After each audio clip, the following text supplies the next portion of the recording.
Hi, everybody. Welcome back to the Be There in 5 podcast. I'm Kate Kennedy, your host. Before we get started on part 2 of this deep dive, I just wanted to, honestly acknowledge that, I'm having trouble thinking about, caring about, talking about anything else than what's going on right now in Los Angeles.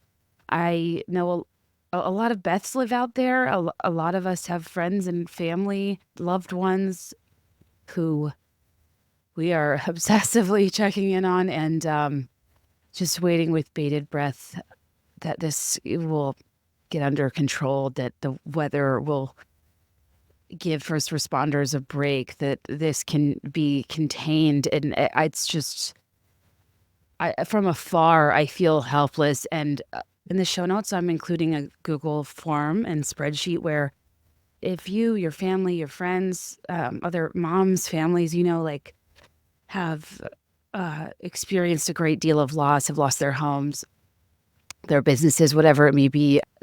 There's a form in the show notes that's also an Instagram highlight at Kate Kennedy, where you can share the GoFundMe or, fundraising link or whatever resource you want, put the name and a little bit, if there's anything else you want us to know, and we'll post the link to the spreadsheet. So, people can hear people's stories and, donate where they can.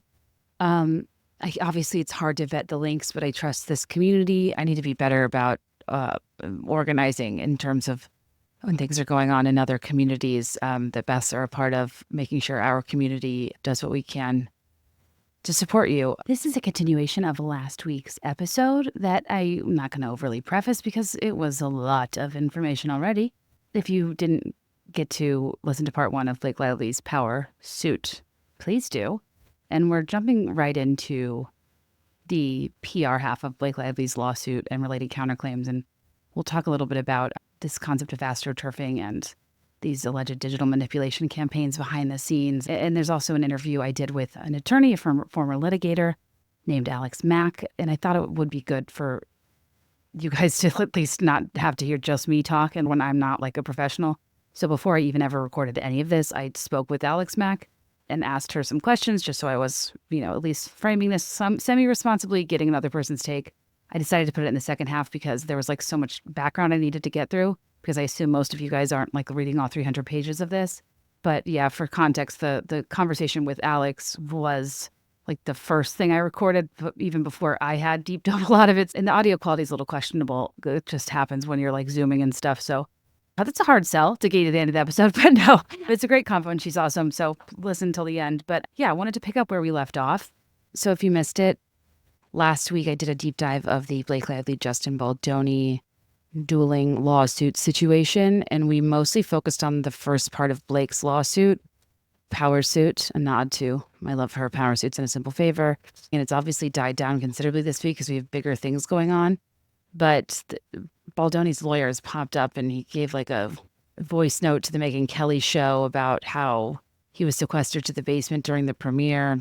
I heard a rumor that Blake Lively's people served Justin's people in the middle of evacuations. I don't know. It's also, isn't it kind of interesting that she's suing PR mavens as they're, in this case, could easily be planting stuff or having their friends plant stuff about this case? So who knows? Obviously that's terrible.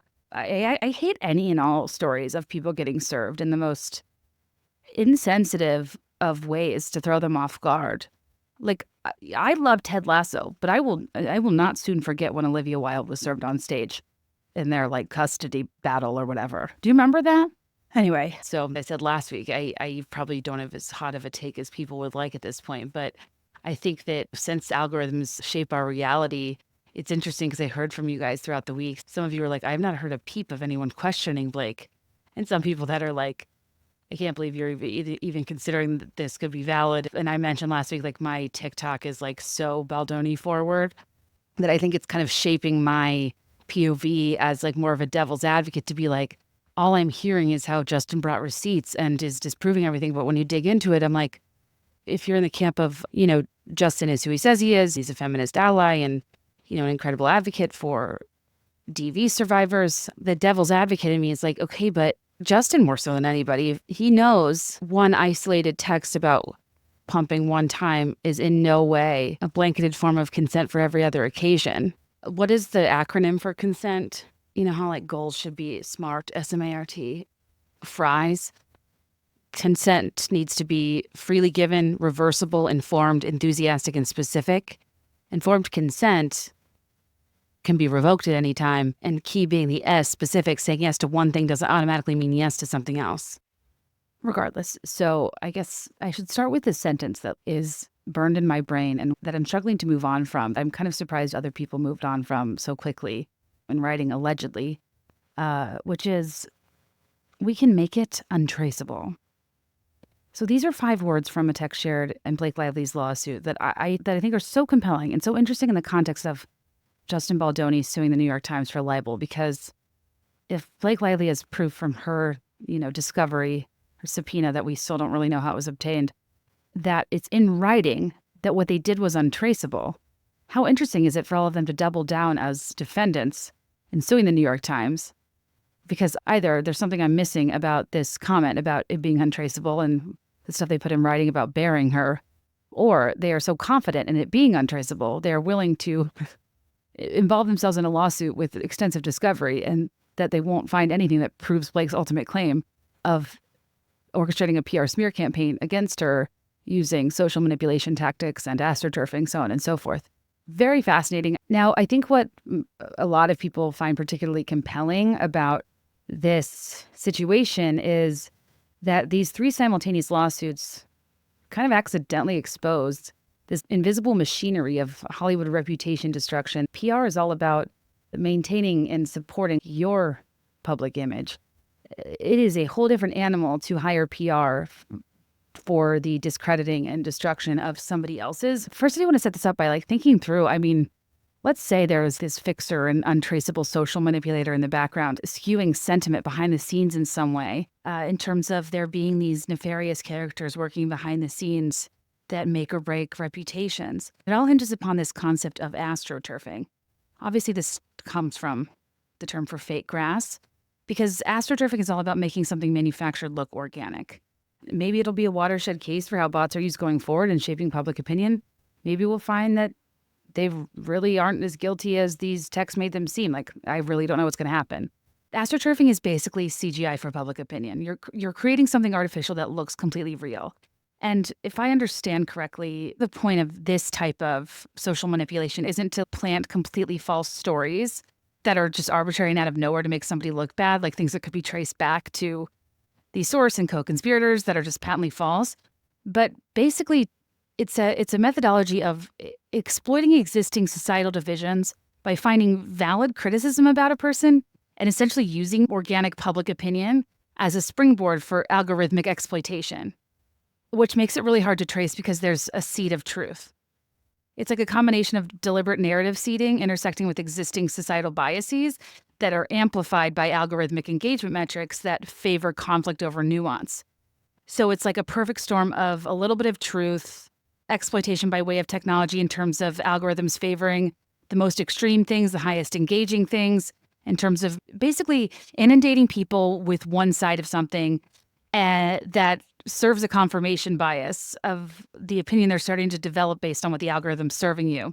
And it's interesting because it makes you question if what you believe or what you know to be true is actually true, or if you're being influenced. The phenomenon of social proof, where the more you see something, the more likely you are to assume it's true. And this has concerned me for a long time because I find, as a person who does commentary, who likes to deep dive and try to be balanced, that I'll record an episode and develop what I think is a balanced take and do a ton of research, and then I'll get on TikTok or Reels, and it's just one after the other take that is totally different from what my research says, how I've perceived it.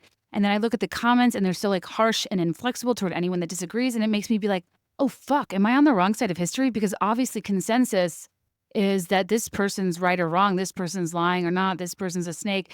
And I'm just like, wait, and it's disorienting. Because what we're basically seeing with this concept of astroturfing now, if this is exposed, proven to be true, it's a huge problem because it's manufacturing consensus that affects people who don't trust their own opinions, because who has the time to research stuff in depth to develop an opinion? like, this is my job and I have trouble with it. A passerby, isn't typically getting a lot of their information, especially about pop culture stories and stuff, from actual news sources, which are hard enough to mitigate in terms of media literacy, but from creators. So you're developing a take off of somebody else's take that's, an amalgam of other people's takes. The algorithm is prioritized that are probably more extreme or inflammatory because those are high engaging, and serving them in large volume to people, almost creating this illusion of consensus, even though it's just a bunch of videos that say the most extreme stuff and it's not serving you any of the stuff that's balanced or on the other side. But people say stuff that's so convincing and don't always cite their sources. The other piece of that too, like I said, is just not wanting to have the wrong take or be the person that's going against what everybody else is saying, or a person in my position, quite frankly, doesn't want to be in a position where, like, I'm taken down, I'm bullied and harassed, I'm doxxed because I'm on the opposing side of something that seems to have like a really intense and passionate band of supporters behind it that are hyper focused on being combative in comments to anybody that says otherwise, essentially bullying anybody out of having another take. And there have been investigations about this in the context of the Johnny Depp and Amber Heard case, and how news outlets started skewing their coverage following the shift in online consensus and targeting Amber and claiming, Johnny's innocence. And if I can, it's so hard to like briefly go over this because this could be an episode in and of itself. But if you guys, there's a really interesting podcast out that came out earlier this year called Who Trolled Amber? And it's by a journalist named Alex Mack. I mean, we could get really far into this. That could be its own episode, but listen to the podcast Who Trolled Amber by Tortoise Media. It's like a detailed investigation into the role of like a social manipulation campaign in the Depp Heard case. I mean, in general, like there's over the past few years, researchers and journalists have been investigating and documenting more about this like unsettling trend and how public opinion gets shaped online and how these like sophisticated networks can create the appearance of, widespread public sentiment. For example, in 2022, Bot Sentinel, a platform that tracks inauthentic behavior on social media, they published an analysis of activity during the Johnny Depp and Amber Heard trial. And their research identified 627 accounts that appeared to exist solely to post negative content about Amber Heard. And these accounts reached millions of users daily and showed clear patterns of coordination. And Tortoise Media, who did the Who Trolled Amber podcast, they did a separate investigation, and their findings align with Bot Sentinel in how these seemingly organic viral moments were carefully orchestrated and identical content would be shared across hundreds of accounts within minutes. 627 dedicated Twitter accounts created between March and May of 2022. The accounts reached 7.5 million users daily at peak, generated 3.4 million tweets in peak 24-hour periods. Accounts interacted with 3.2 million other Twitter accounts because they would be extreme and high engaging and cause what they call reply guys, where the same like sophisticated network of people will reply, amplify the engagement more, kind of leveraging the existing tendency for the public to like run with misogyny, and it would just spiral from there. And then there were over 14,000 hashtag variations to evade detection. Over 1,200 YouTube channels were created specifically for trial content, and the top 5 anti-Heard channels generated over $200 million in ad revenue, and anti-Amber Heard content averaged 4.7x higher engagement than neutral coverage, and 30,000 plus unique edited video clips were posted in the first month that would to be supercuts and remove context and stuff like that. Thinking about the implications of this, not just in how it skews commentators on social media that use that information to develop a strongly worded take that is perhaps extreme or inflammatory and then gets high engagement and rises to the top because they're exploiting the algorithm.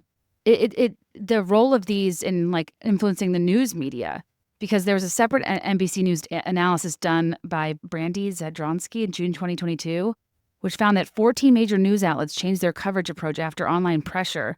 Reporters covering Perspective faced an average of 4,500 hostile mentions daily, and 67% of journalists surveyed reported receiving threats for balanced trial coverage. So I think that's perhaps the most scary thing, is the way that even like credible established news media like obviously we know isn't always reliable or unbiased, but it sure is a hell of a lot closer than listening to like a passerby on TikTok.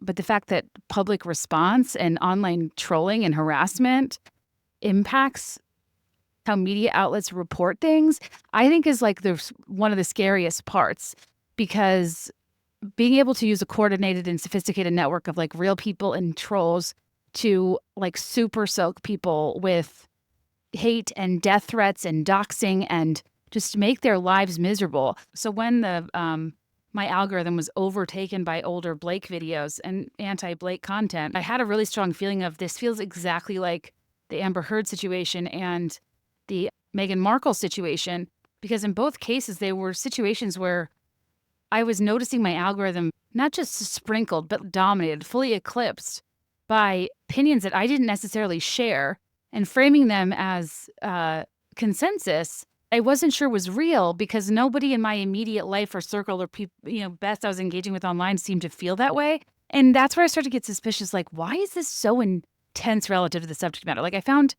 Blake's, this was pre-lawsuits, pre-anything, when we didn't even know what was going on. I know she was being really tone deaf in regard to the movie's subject matter, but the intensity, volume, and speed of like the pile-on felt disproportionate, because celebrities mess up all the time. And that doesn't seem to happen. And I wasn't like overly engaging with the content, but I kept getting served it. And with Meghan Markle, like if the algorithm's like paying attention to me, it would know that I'm a Markle apologist for the most part. But I get served her hate content like left, right, and center. And there's been so many occasions where I'm like, talking about her doesn't feel worth it because I don't want to get harassed. People are so intense about this issue and unwilling to talk about it in a balanced manner, give somebody the benefit of the doubt, or consider another side. It's simply not worth it to cover. Kind of sad and weird.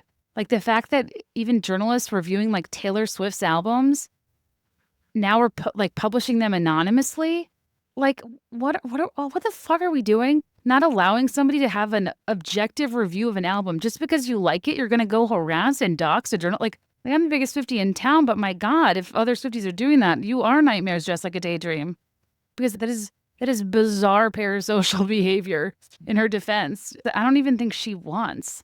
Regardless, I'm interested to see if things are going to be bot-tastic next week when Markle's show comes out. Or I think what's hard is when these, hate campaigns are a product of astroturfing. So like a little bit of truth, but amplified in a way that is false. It does influence public opinion so much that it feeds itself. And by the time anyone's caught on to it, the public sentiment has organically shifted as a result of the amplified false consensus that the bots aren't even like maybe as active anymore, and they're gone, and then you can't really prove anything's fake because by the time you catch it, it's all like real people who actually believed and fell for this shit. You know what I mean? Anyway, but per Meghan Markle's stats, that's where I was going with that. Yeah, Bot Sentinel did a detailed report about this where 83 primary accounts generated 70% of original negative content. These accounts reached 17 million users. Each account averaged 145,000 impressions daily, created coordinated trending topics averaging 45,000 tweets per hour, and generated an estimated 250,000 plus negative tweets in peak months. And they would optimize it to be most active during UK hours. 97% were posted within the same 15-minute windows during the daytime in the UK. My point is, these are two things that have been investigated that I thought felt similar in terms of how it reached my algorithm. There's overlap in the tactics used, coordinated posting times, strategic use of hashtags to game the algorithms, and sophisticated networks designed to amplify certain narratives and suppress others.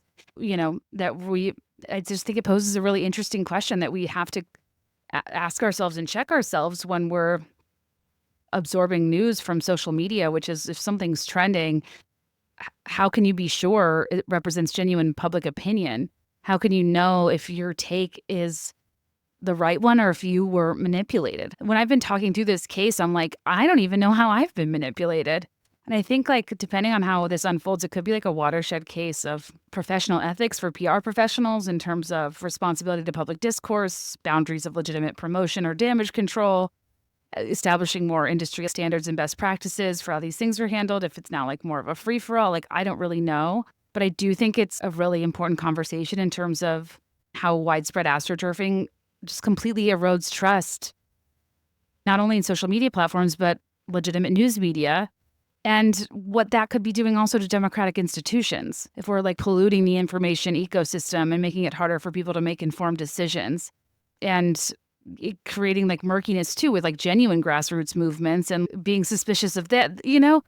The more I read and research about astroturfing and these sophisticated networks that allegedly exist, the more horrified I get of the illusion that's established online about things that really matter and their implications. Yeah, just to start out on a positive, fun, uplifting note. Okay, let's get into Blake's lawsuit. I have some new advertisers this week, which are brands I thought that were important for, women and women's health that I wanted you guys to hear about. And yeah, thank you to our new partners for supporting the show. The first is Alara Health. So this is something I feel very strongly about. 1 in 3 women have a hormonal health condition like PCOS, endometriosis, hypothyroidism, or Hashimoto's. I myself had kind of an interesting journey with trying to determine, how PCOS was related to my fertility journey that I don't need to get into now on this here ad. But it's incredibly hard to get these things diagnosed. It's hard to feel heard, to receive ongoing care. And Alara is on a mission to revolutionize women's healthcare by providing non-judgmental, expert, science-backed care that addresses the root cause of your symptoms to feel supported and in control, which, my God, is that too much to ask for? Apparently, so thank God for Alara Health. What sets Alara apart is their comprehensive approach. Instead of just treating symptoms, they conduct thorough hormone testing to understand what's actually happening in your body. And they have a team of experts that create a personalized treatment plan that finally addresses root causes of your symptoms. And the best part is everything's virtual. They accept major insurance. Like, the wild goose chase of like trying to find the right doctor to measure your hormone levels. Like, I don't know why this isn't more straightforward. It's such a pain to take off work for appointments, to drive across town to see different specialists. And through access to their platform, you'll get access to ongoing medical care, nutrition support, and a treatment plan that's tailored specifically for you.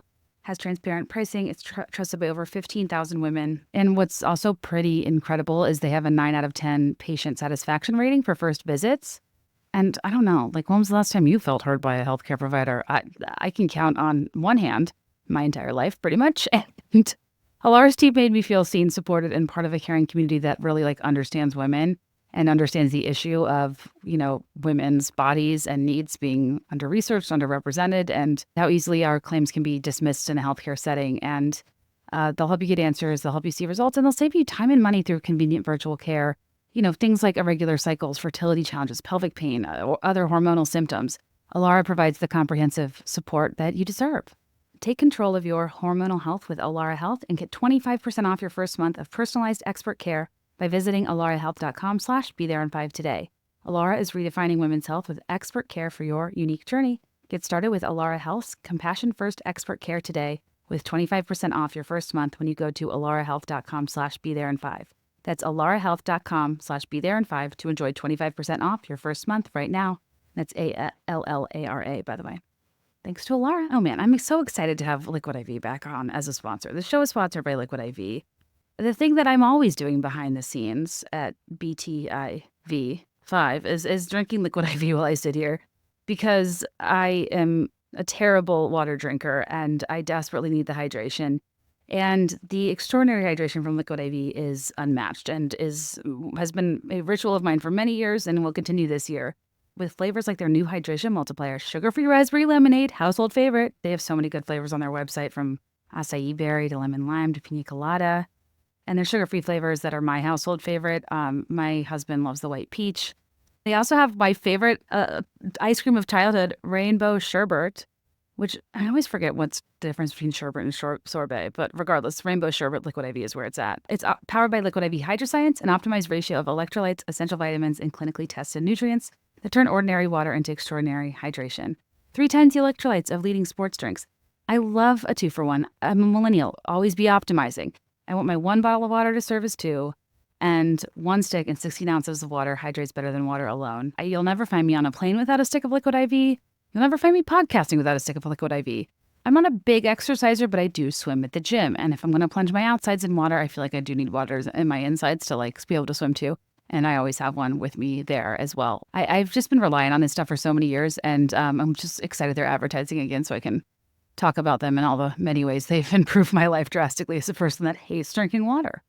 Embrace your ritual with extraordinary hydration from Liquid IV. Get 20% off your first order of Liquid IV when you go to liquidiv.com and use code BeThereIn5 at checkout. That's 20% off your first order when you shop Better Hydration today using promo code BeThereIn5 at liquidiv.com. So this is like basically pages 36 to 72 of Blake Lively's lawsuit against Justin Baldoni, Jennifer Abel, his publicist, Melissa Nathan, the crisis PR person that he hired, and others like his production company, the co-founder and billionaire Steve Sarowitz, the CEO, Jamie Heath, the mysterious figure behind the scenes, Jed Wallace, who I think is like some sort of fixer. So basically, according to the complaint after the film wrapped, Justin Baldoni became worried that the public would discover something was going on behind the scenes, like alluding to the complaints lodged by Blake Lively and apparently others. There were, I think, other HR complaints about his on-set behavior. And then in late July, Justin Baldoni, his company Wayfair, and his publicist Jennifer Abel retained crisis manager who worked with Johnny Depp during his trial, Melissa Nathan, and her firm, the agency group PR TAG. If I refer to TAG, that's the agency group. That's Melissa Nathan's agency. So there's like his publicist Jennifer Abel that at the time worked for Jones Works, and that's a third lawsuit. But the Melissa Nathan, Johnny Depp's PR person, she's the crisis PR consultant, and her company's the agency group TAG. And she was hired to get ahead of the narrative in case Lively made her grievances public. And then the plan Melissa Nathan delivered to Justin Baldoni proposed a rapid response communication system, cataloging third-party advocates to engage with the reporters on Justin's behalf, and strategies like exploring planting stories about the weaponization of feminism. I got a Pacer account, and I, as one does, was cruising Pacer.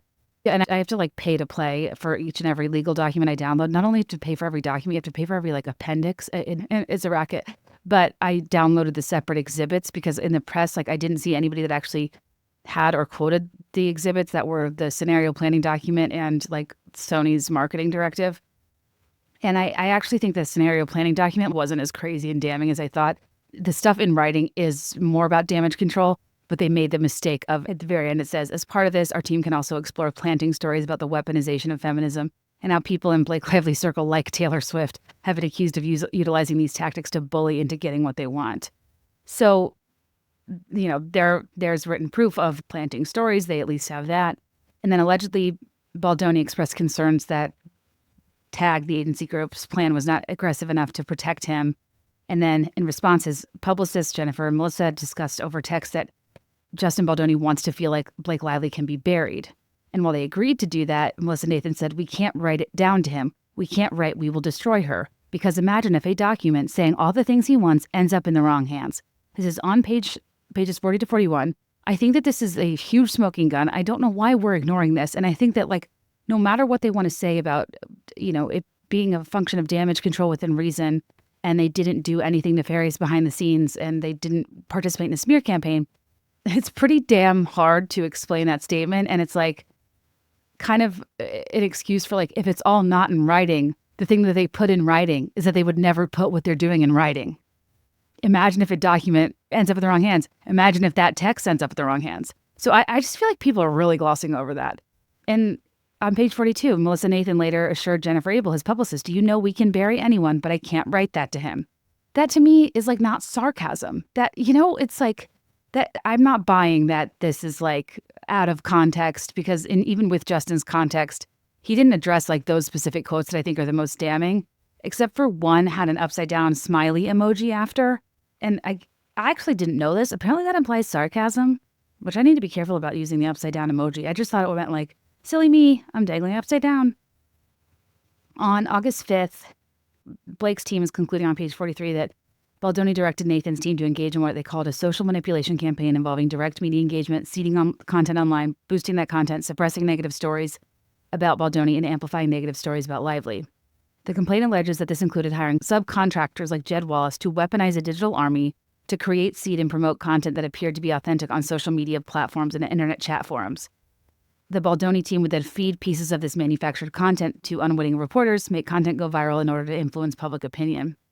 And then August 10th, Melissa Nathan reported to Jennifer they started to see a shift on social, due largely to Jed and his team's efforts to shift the narrative against Lively. Who is this Jed person? How is he shifting the narrative? And that's in writing. Again, they hired, the publicist hired another crisis expert publicist that hired another person who's behind the scenes in some way shifting the narrative against Lively, but it doesn't say explicitly how. The complaint provides more examples of the PR campaign in action, like Jennifer Abel telling the Wayfair, Justin's production company, she briefed a media contributor on the situation with Lively, and the contributor was armed and ready to take a story of Blake weaponizing feminism, them working to suppress stories about HR complaints made against Baldoni, the publicist discussing an article that Melissa Nathan's sister, a New York Post journalist, was writing to portray Lively negatively, with Jennifer Abel sending her revisions that were incorporated nearly verbatim. And then after the Blake Brown hair care brand launch, Instagram being flooded with harassing and derogatory comments, posting by inauthentic accounts with no prior posts or followers, and Baldoni and Wayfair co-founder Steve Sarowitz providing input on ways to negatively influence the narrative against Lively, like Sarowitz suggesting they flip rumors to make it seem like her husband was anti-feminist. There's like an email, subject social/digital mitigation remediation. The snippet says, "Thanks, Katie. Just for clarity so we understand, does this cover your initial fee and what we discussed in terms of social media mitigation and proactive fan posting to counter the narrative? Or is this in addition to the $15K previously agreed upon fee for the agency group and does not include what we discussed with MN earlier regarding social manipulation from the separate team based in Hawaii? In short, is the total fee incurred by Wayfair of $30K, or is there more required to ensure we are properly protected?" And I'm like, why aren't we talking about that more? And there's another thing with, I think, that says like how much they paid Melissa Nathan and co. Maybe this is in early August. Miss Nathan texted a chain with Jennifer Abel and Jamie Heath, providing pricing quotes from $75,000 to $175,000 for the agency group's crisis mitigation services. The quotes, Miss Nathan explained the quotes as follows: $175K is for a 3-4 month period and includes website, full Reddit, full social account takedowns, full social crisis team on hand for anything, engage with audiences in the right way, start threads of theories to discuss. This is the way to be 100% fully protected. Quote 2, $25K per month, minimum 3 months, as it needs to seed the same as above. This will be for creation of social fan engagement, to go back and forth with any negative accounts, helping change the narrative and stay on track. All of this will most importantly be untraceable, Ms. Nathan stated. There's a lot more to both of these quotes, but it's easier to discuss via phone in terms of capabilities and what I have personally experienced in and out of crisis scenarios.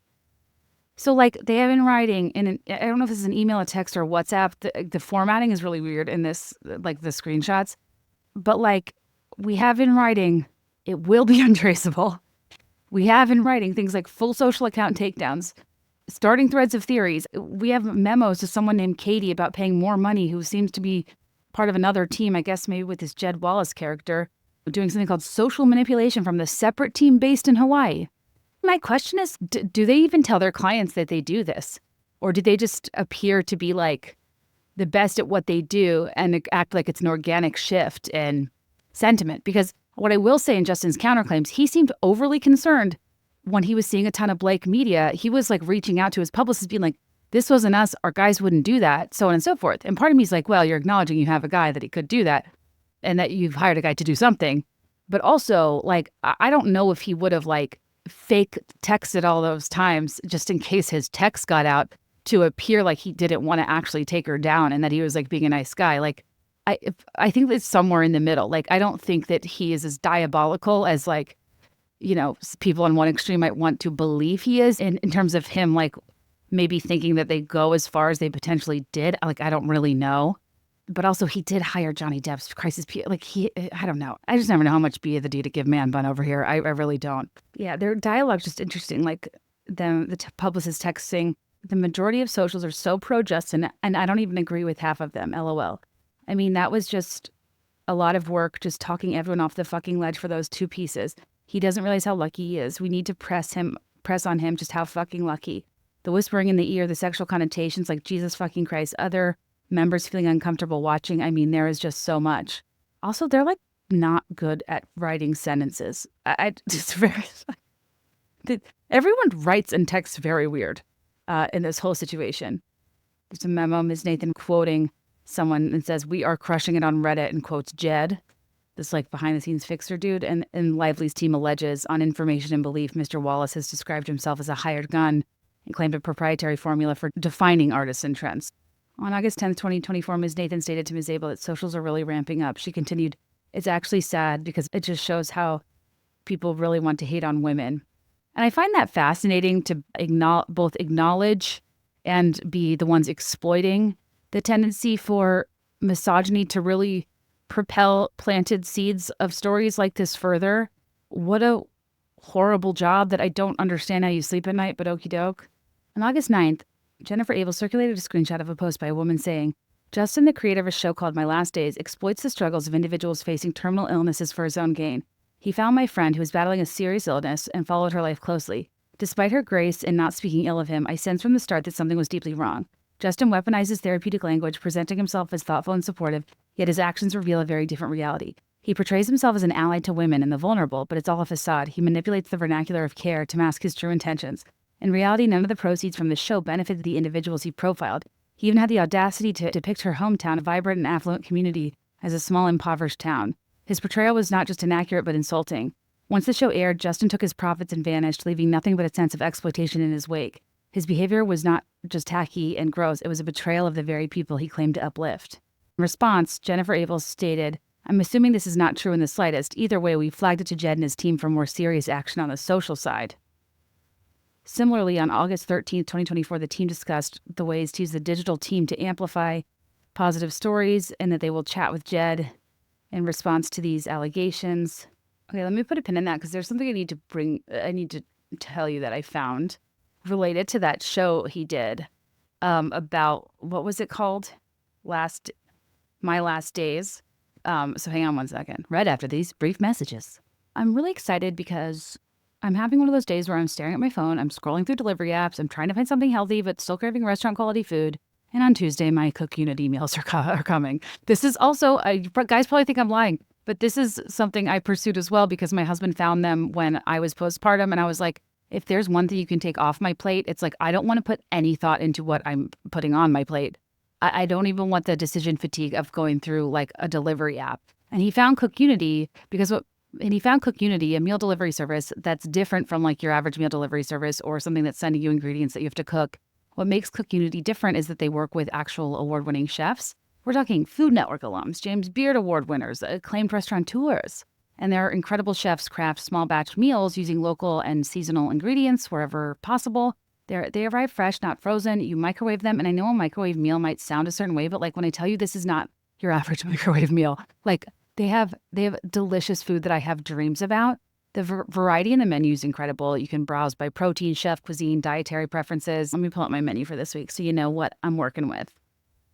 I got a Lyon, France, ever heard of it? Style chicken and vinegar sauce, a tzatziki grilled chicken bowl, Mom's Sunday sauce or rigatoni, a double cheese smash burger, which I had a couple weeks ago that was so good, Marry Me Chicken, which is inspired by Meghan Markle's show coming out this week because I believe she made Harry that chicken. In my heart, that's not something Cook Unity themed to this.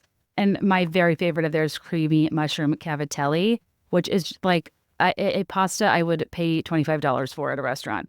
I think it really is so high quality. And the best part is it's surprisingly affordable. Subscriptions start as low as $11 per meal, which is a fraction of what you'd pay at a restaurant for this quality. And there's no commitment. You can skip deliveries, pause, or cancel any time. And I mean, yeah, talking about saving time, no grocery shopping, no meal planning. Cleanup is minimal. I mean, it's a total be there in 5-minute dinner, just heat and enjoy. And that's like how long it will take you to heat it and for it to cool down.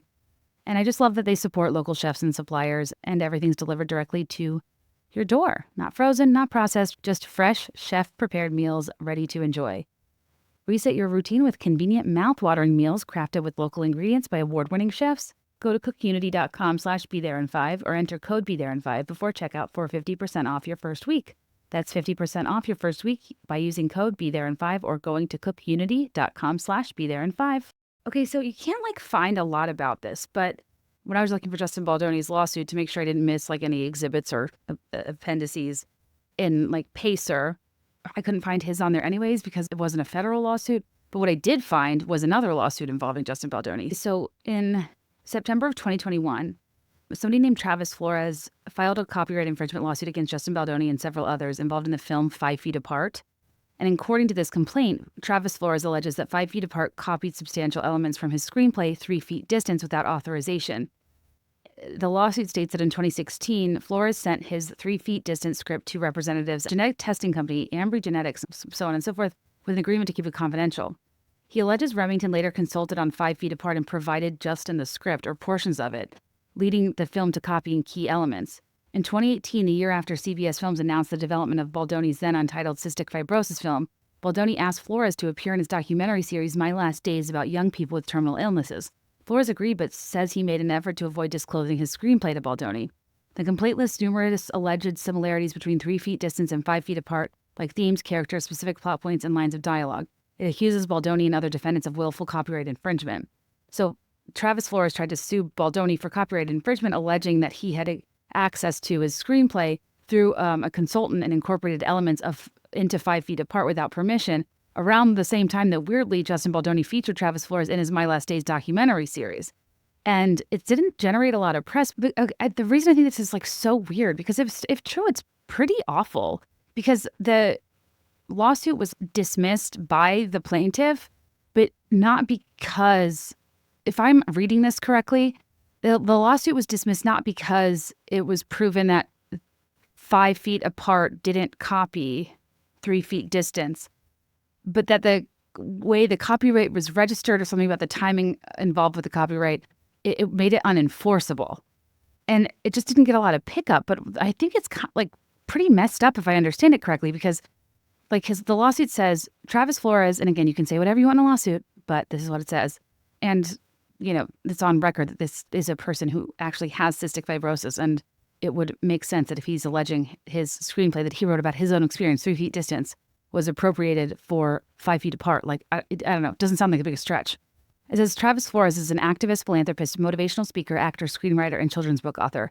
After being diagnosed with cystic fibrosis at the age of 4 months and being given just a few years to live, he has battled CF for 30 years to develop a successful life and career. He's become a powerful influencer in the CF community through his activism and nonprofit foundations like Make-A-Wish, through online blogging, YouTube, so on and so forth.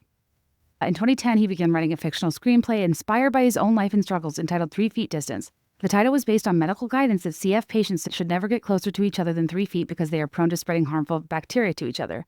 It's about a group of chronically ill teens who come together to share their stories and learn that physical distance does not define their relationships. So yeah, I guess in 2015, he, an affiliate of Universal, optioned his screenplay, and he registered his work with the Writers Guild of America and obtained a registered copyright. They didn't end up making the film, but he continued pitching it. And in 2016, he pitched it to this genetics company that expressed interest in 3 feet distance. I guess it was an implied agreement that you don't use the script without attaching Flores, who wrote it. And then, in January 2017, CBS Films announced it decided to begin development of an untitled film from Justin Baldoni and his production company, Wayfair Entertainment, about teens with cystic fibrosis, which would be Baldoni's feature film debut as both director and producer. Weirdly, then he asked Travis to appear in a documentary called My Last Days about young people with terminal illnesses. And Flores agreed, but he went out of his way to not disclose anything about 3 feet distance because he knew he was doing a project about cystic fibrosis. But unbeknownst to him, Justin, a different source, providing him with information about his screenplay, 3 Feet Distance, and Baldoni's film, which became titled 5 Feet Apart, allegedly copied numerous elements of 3 Feet Distance. And allegedly, Baldoni consulted extensively one of the guys from that genetics company, which I don't fully understand, about the screenplay from 3 Feet Distance, and lists out all these elements that were copied, from the mood to the themes to the settings to the characters to hyper-specific things about their age and their siblings, the ensemble and the plot and the paced sequence of events, the dialogue. I mean, it's just who knows? But it is pretty to connect him, knowing that there's a connection between who he sent the script to for 3 feet distance, and that magically out of nowhere, they're making one called 5 Feet Apart about the same subject. And if it is a situation where they, lifted a lot of elements from his screenplay, which is about his own personal life experience with a terminal illness, that's pretty fucked up. But the lawsuit was dropped. But as far as I can tell, again, because the copyright wasn't enforceable. But here's what's even weirder to me. Travis's lawyer, when suing Justin Baldoni and Wayfair, is Brian Friedman, Justin Baldoni and Wayfair's current lawyer, suing the New York Times, and who's on the media on TMZ and everywhere saying they're about to sue Blake Lively into oblivion.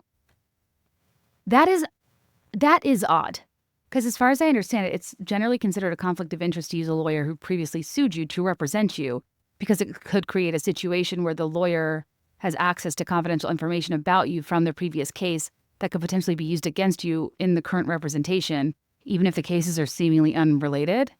So that was an intellectual property suit, and the current one is a libel suit, but like still it gives like stipulations. It's not prohibited by law.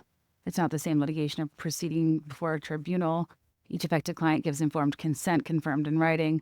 So it's like, I mean, theoretically, I guess Travis would have had to be like, it's chill if you use Brian Friedman. I don't really know, you guys. Just perusing the American Bar Association website as one does on a Saturday night.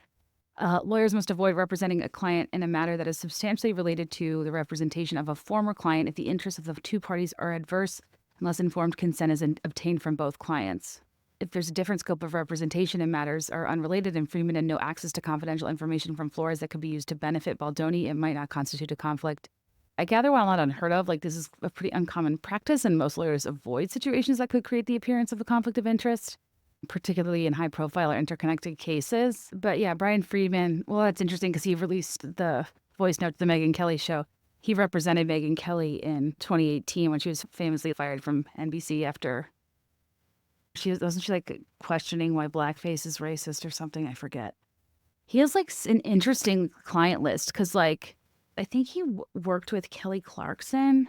Oh no, he didn't represent Kelly Clarkson. Oh, ew, he represented Brandon Blackstock, her ex. He was Bethany's lawyer for the Reality Reckoning. Remember that when she was like trying to take down Bravo? There's a Hollywood Reporter article that says the street fighting lawyer who's become Hollywood's Dark Knight. When pissed off power players from Meghan Kelly and Bethany Frankel to Tucker Carlson and Don Lemon need a warrior to fight their nastiest legal battles, Brian Friedman is the first person they call. If you fuck with my client, you get what you get. Whoa. He represented Kevin Spacey after the actor was accused of sexual assault. Yikes. FKA Twigs when she alleged Shia LaBeouf abused her. Tucker Carlson, Chris Cuomo, Meghan Kelly, and Don Lemon hired him when they were unceremoniously ousted from their networks. Dr. Dre's ex-wife worked with him to get the music mogul to cough up spousal support. Also behind Gabrielle Union's toxic workplace claim with America's Got Talent, Jamie Lynn Spears in her war of words with sister Britney defended Divlo when the musician was accused of distributing revenge porn. Lately, he's been the force in the Reality Reckoning, pushing a series of labor claims and putting Comcast and Bravo on the defensive as he calls for network mascot Andy Cohen's head. What's interesting, you remember how I said there was a rumor before about Blake's team like serving people? Obviously, I don't want anybody's home to burn down, independent of who you are, where you're from, what you've did, even if you went against Kelly Clarkson, which does go against my religion. No, it's really sad because it says he hosts that he's been sober for 23 years and he hosts recovery meetings. And at his $5.5 million Pacific Palisades home, he's lived since the early 2000s and raised his kids. So, wow, that's like a weird intersection of events. And it's like something that wouldn't have registered with me before last week, Pacific Palisades, but I mean, there's the destruction there is just devastating, and there's really not much left, I don't think. So maybe that rumor is true, and yikes. And yikes. I don't know how that works with like considering people's humanity when you're in litigation. You'd like to think you would, but I actually don't know. Anyways, that's a complete tangent. Okay, so regarding what Justin... These are just like, it is very hard to summarize these legal documents. And I'm sorry if I missed anything or mixed up anything. I'm trying to be organized, but it's like a lot of text. And doing this over the course of 2 weeks with so much going on in the world, I admittedly did taper, but I still want to do right by the deep dive. I believe in the art of the deep dive. Okay, so yeah, we talked about Blake is alleging that after she raised concerns about misconduct on set, Justin and his team engaged in a social manipulation campaign to destroy her reputation.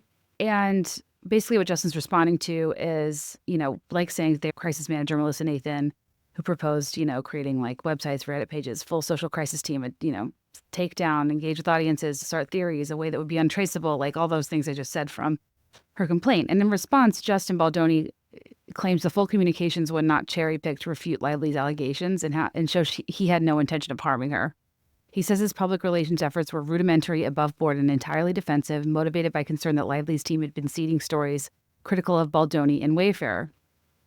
Like I said earlier, when he says they're cherry-picked, like the added context in a lot of these texts doesn't do much, with the exception of like maybe one emoji in sarcastic tone.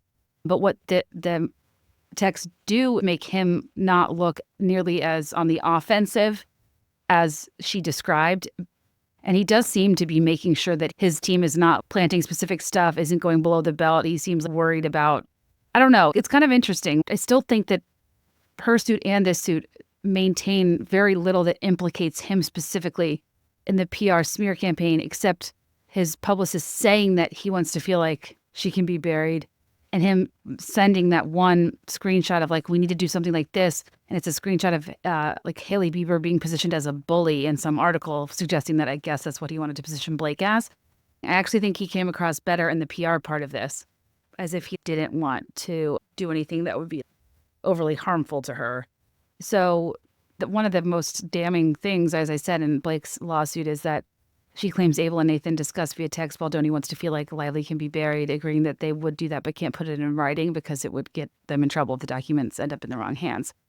As far as I can find, Justin Baldoni does not specifically respond to or deny the substance of these text exchanges. His complaint argues way more like generally that Blake Lively and the New York Times took communications out of context to manufacture an impression of impropriety where none exists. One of the things I was really focused on looking for is that Blake alleged Justin Baldoni's team retained consultants like Jed Wallace to weaponize a digital army to create, seed, and promote content that appeared to be authentic on social media platforms and internet chat forums. And she claims August 10th that Melissa Nathan reported they started seeing a shift in the narrative due to Jed and his team efforts. And Justin Baldoni's complaint does not specifically address the allegations about Jed Wallace and his digital army at all, which I like. This is what I want out of discovery. He more generally asserts that the full communications show plaintiffs' aims were purely defensive, not offensive, and states they were taken aback by the groundswell of public support for Baldoni, which was organic. In terms of allegations, Blake made that Justin does not appear to specifically refute her claim that billionaire Wayfair co-founder Steve Sarowitz said at the New York premiere he was prepared to spend $100 million to ruin the lives of Lively and her family. He doesn't specifically refute or contextualize the comment about burying Blake Lively, the comment about it being untraceable. His complaint mostly pushes back more broadly on Blake Lively and the New York Times' overall framing and presentation of the communications. It says, in direct response to Lively's oppressive tactics, Wayfair and Baldoni retained Nathan as a protective measure. Then it goes into saying Lively's publicist, Leslie Sloan, launched a negative press push against Baldoni as early as August 1st. TAG was made aware of Sloan planting an unfavorable, false, and defamatory story about Baldoni's Baha'i faith to page 6. Oh, and she also planted a false story alleging there were multiple HR complaints during production. This, in addition to Sloan weaponizing... Oh, Leslie Sloan, okay. But, she's weaponizing the hiring of Melissa Nathan, right, because that's when it came out that, like, this is Johnny Depp's PR person. A bunch of texts that are really hard to follow that don't have like exhibit explanations or like who, it's like I can see who they're from, but I don't know who the blue person is. It could be any one of the publicists or Justin, and I find this incredibly hard to follow, and I'm sorry that I can't do a better deep dive on that. But I don't know. I think I'm more interested in like what he directly addresses in regard to Blake. For example, like one thing that he does refute, Blake alleges on August 16th that Melissa Nathan shared a Daily Mail article with Jennifer Abel entitled, "Is Blake Lively set to be canceled?" To which Abel responded, "Wow, you've really outdid yourself with this piece." And Melissa Nathan replied, "That's why you hired me, right? I'm the best." Baldoni claims these messages were unscrupulously altered and selectively edited. He says the prior messages show Nathan forwarding a screenshot from a reporter about the article, stating, "Damn, this is not fair because it's also not me, and everything now looks like it's me," proving she was not involved. Baldoni also says Lively deliberately excluded an emoji Abel used indicating her message was sarcastic, as well as a ha-ha tap-back reaction to mislead readers into thinking they were serious rather than facetious juvenile banter. So I feel like that's fair for that one thing. I mean, she did specifically say, everything now looks like it's me, proving she was not involved. Doesn't say she did nothing, but didn't do that one specific article. And yeah, I guess an upside-down emoji means sarcasm, which I'm glad that I now know that, and I will be rethinking everything. When somebody sent that to me, because I thought they were just having a silly, goofy time. And like some of them are so small, they're completely blurry and illegible, and they just didn't put high-res stuff in here. It's the pits. Okay, this is what I don't think does him any favors.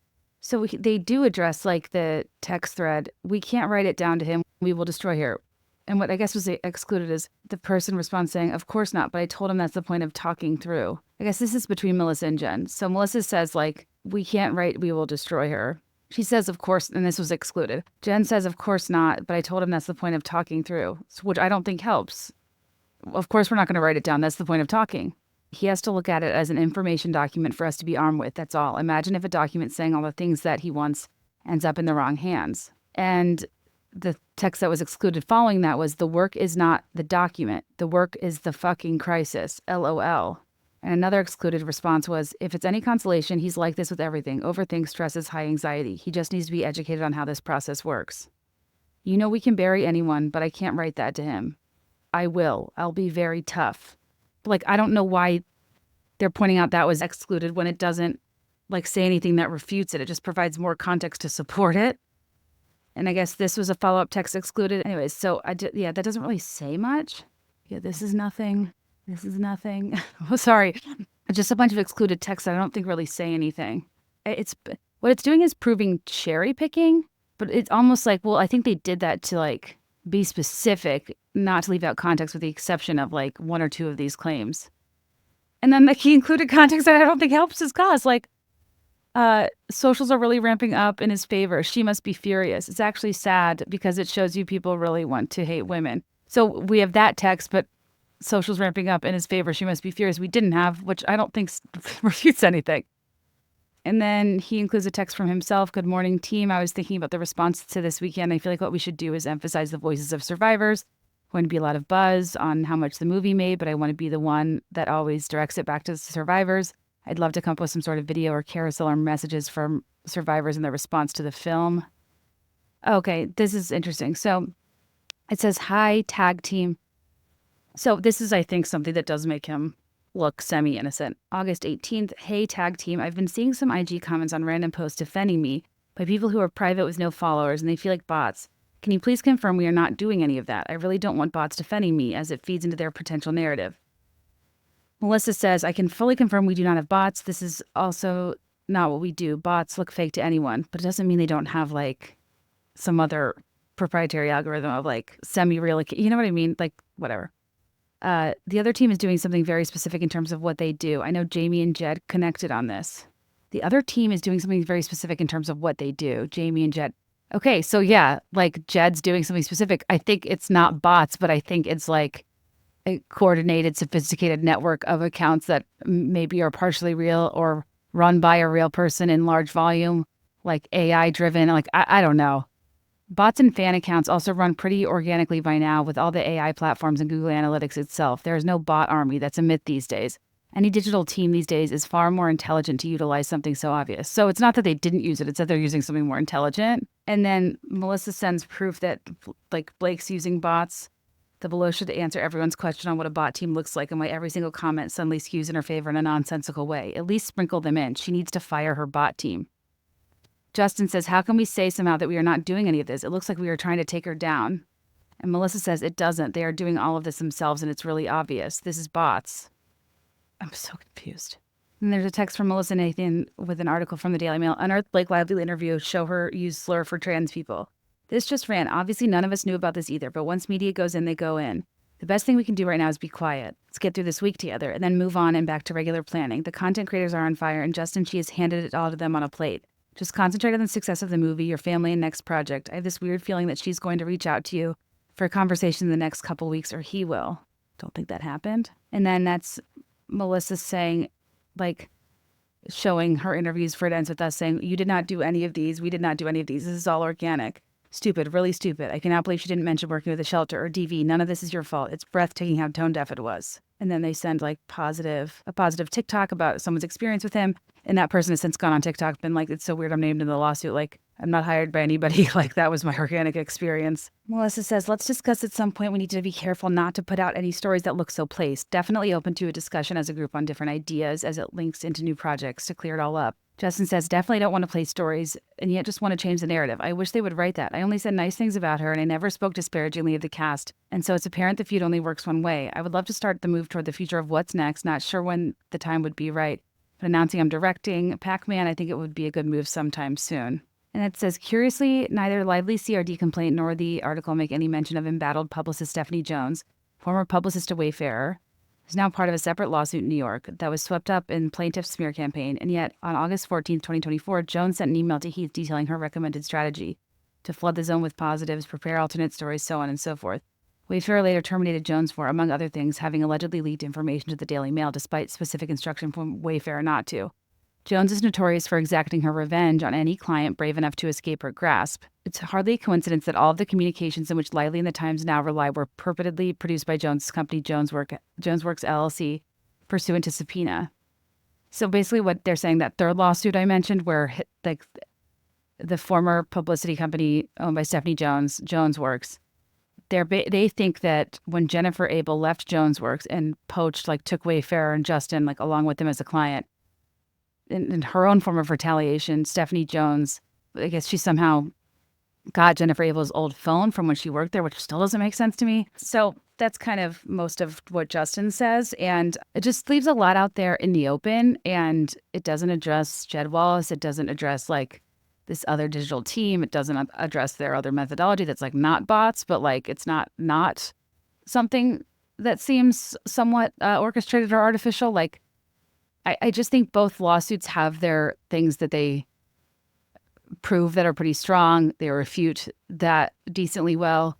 They add additional context that the other, doesn't address. Like Justin's is pretty focused on her creative takeover and less on refuting specific claims. I just think this is going to play out in a really interesting way. I think that like I will never, ever be able to not see the untraceable comment as the smoking gun. But isn't it pretty risky to like lie and double down and say you didn't do something if you did it? And like, is it really untraceable? Because you wrote down that it is untraceable, which is like rule number one for a situation you don't want to be untraceable. So I'm so curious what they'll dig up. And yeah, pretty fascinating stuff. So consider this case wide open, not case closed. There's a lot we don't know.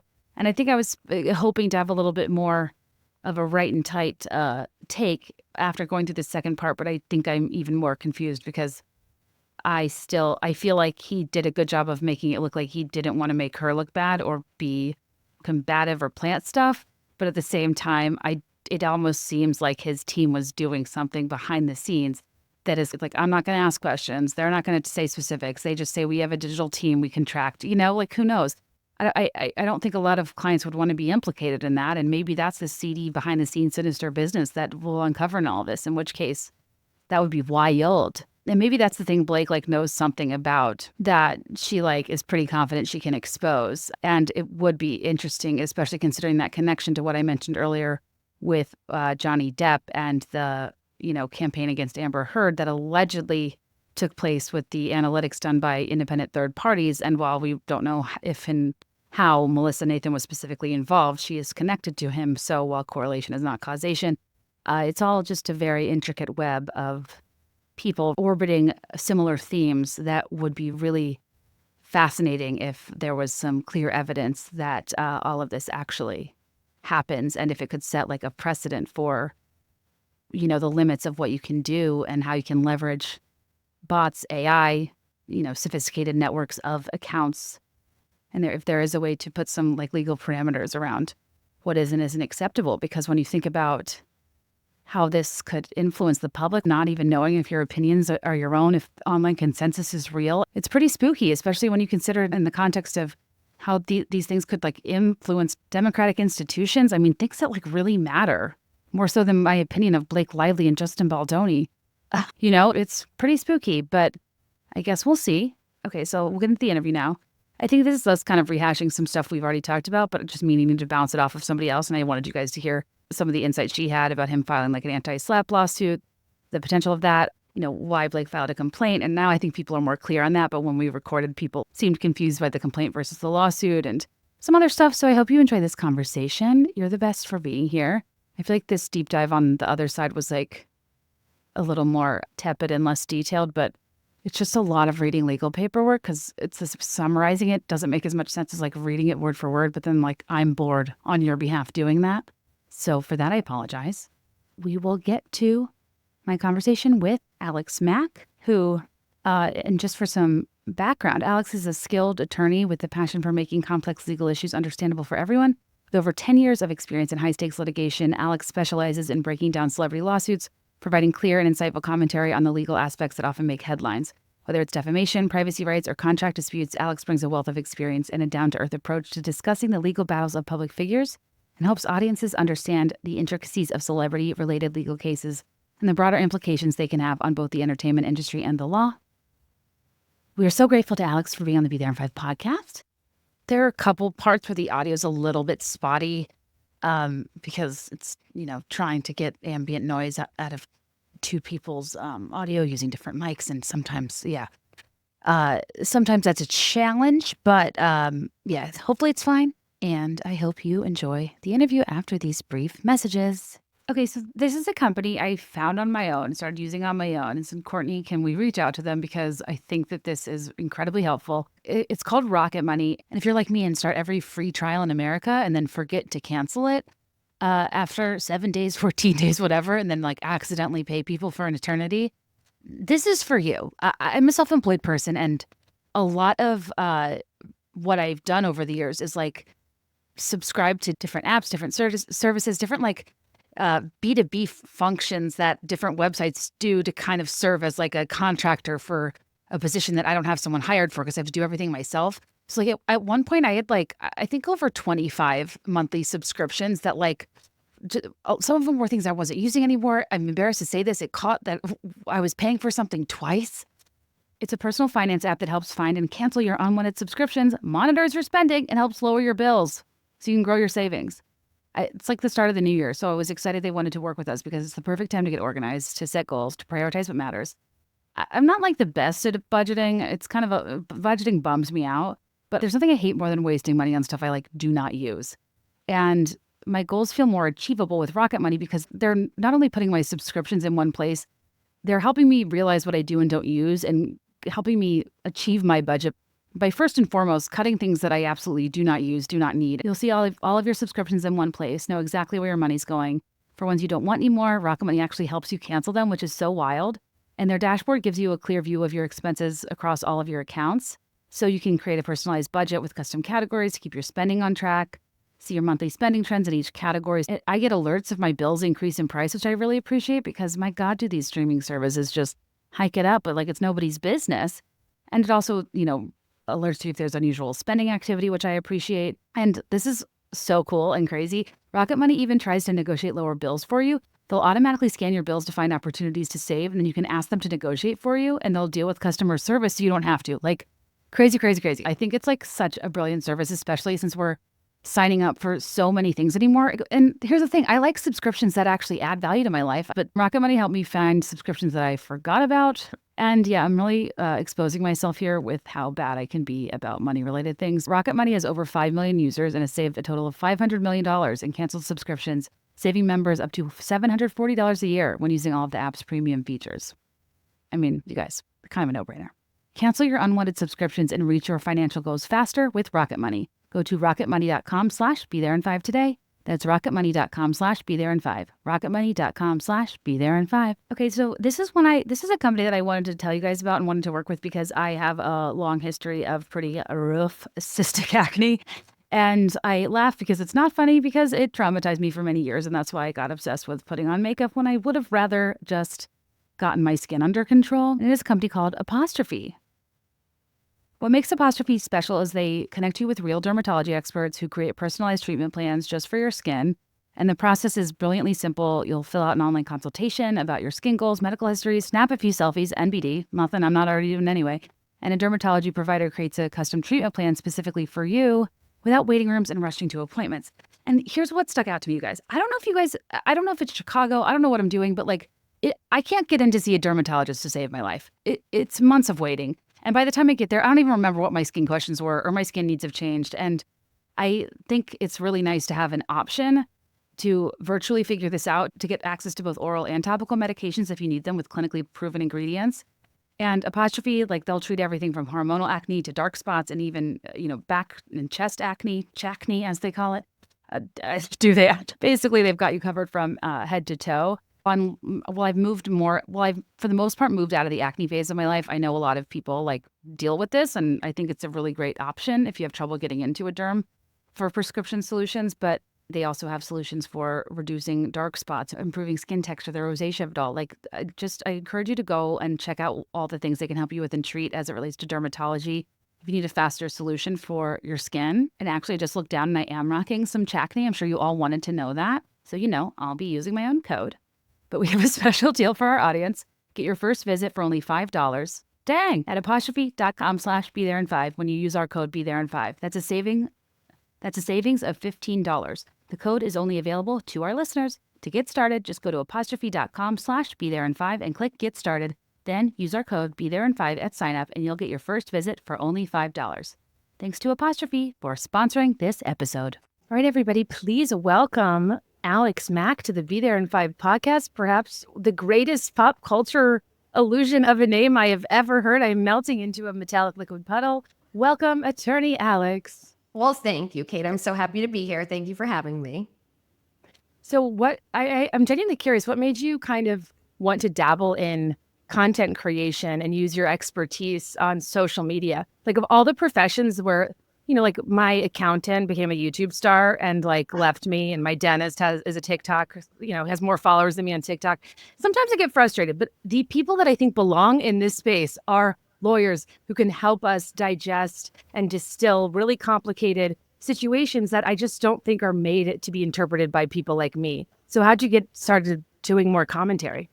So I hate practicing law. Just gonna throw it out there. I hate being a lawyer. But I like talking about it, and people had so many questions. And when I would explain things that were happening in the media, like the Real Housewives lawsuits or the Johnny Depp trial, which was a huge one, and I just started to kind of talk about it in little bite-sized chunks, explaining what was happening, because I saw a lot of misunderstandings happening by the people who were consuming all of the content that was out there.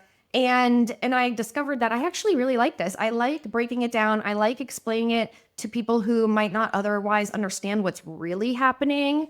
And it just kind of grew from there. But the funny thing is, I hate when people I know watch me. Like, I do not want anyone I know following me. I think it's so weird. I hate when people tell me that they watch my videos. I'm like, please, I'm like cringing. I feel so weird. But I totally relate.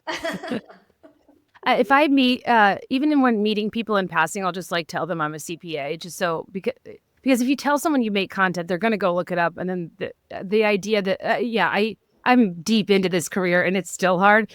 And you kind of just have to act like it doesn't exist. Like you're talking to people that you do not know and will never meet you. Otherwise, it's too cringy. Exactly.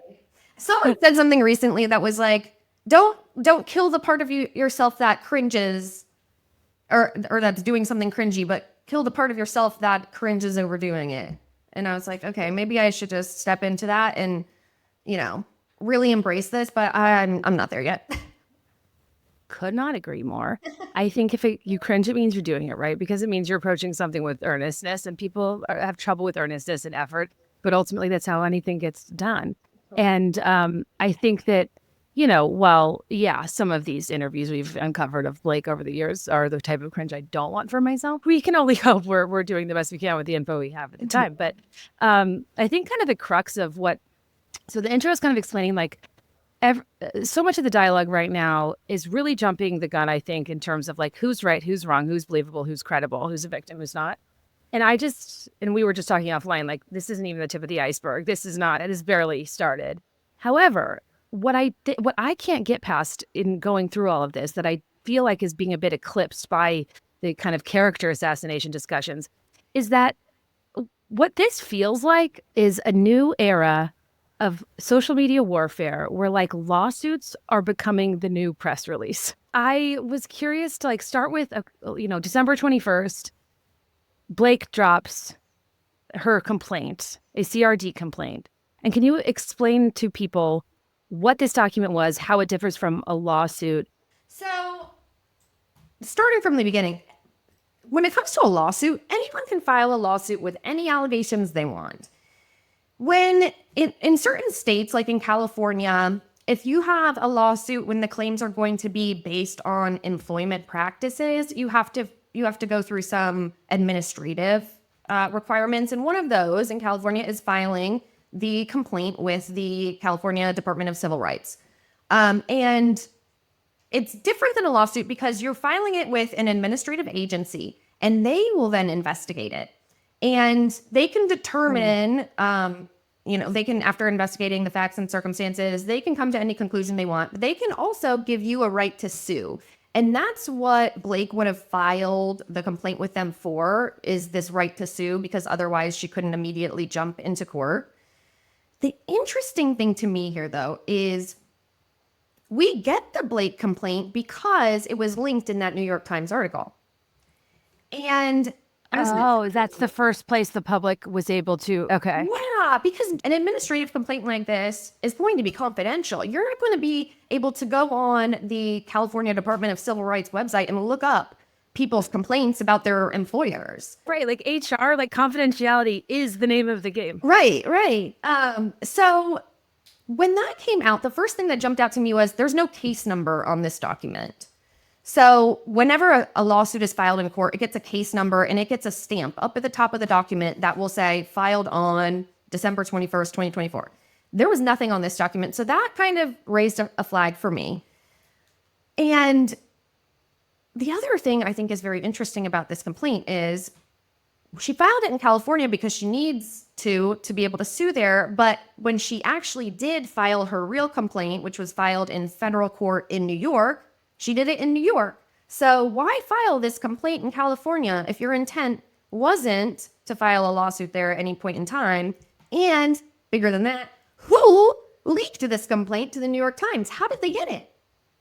Because a lawsuit, you can go on to court websites. California is a little difficult because you have to be an attorney with an account in certain counties, but you can go onto different court websites and look up case records. All of that is public record. You can go, there's a website called Pacer. If you have an account, you can log on to Pacer and you can search someone's name. I could search Blake Lively and it would pull up every federal lawsuit that she has been named in. So there are ways to search for lawsuits, but there aren't really ways to search for these administrative complaints. So that was very interesting to me that the New York Times had this complaint that did not have a case number. So it couldn't have been filed with court. And how did they get this? And that's something that will probably have to come out. And if Baldoni's case goes to trial, since it's against the New York Times and they're like conspirators would have to be involved, right? Right. Yeah, that's definitely. I mean, I think that would be in my first set of discovery requests to the New York Times. How did you get this information? Give me all these communications. Give me all your communications with Blake Lively's team. Give me all your communications with the PR team. Because the discovery process is really when they are going to learn what happened. And for those who don't know what discovery is, it's just what it sounds like. It's when you go and ask for documents and information from the other side in the lawsuit, and they have to give it to you. The other question I have with Blake's complaint that I don't feel clear on, and I guess it's perhaps that's because we have no idea, but like how would you subpoena somebody for like phone records? Jones work handed over Jen's former cell phone, correct? Yeah. So in Blake's complaint, she says that she got all of these text messages through a subpoena. And you're asking the exact right question. What subpoena? Because there was no court case prior to this, and subpoenas are issued by the court.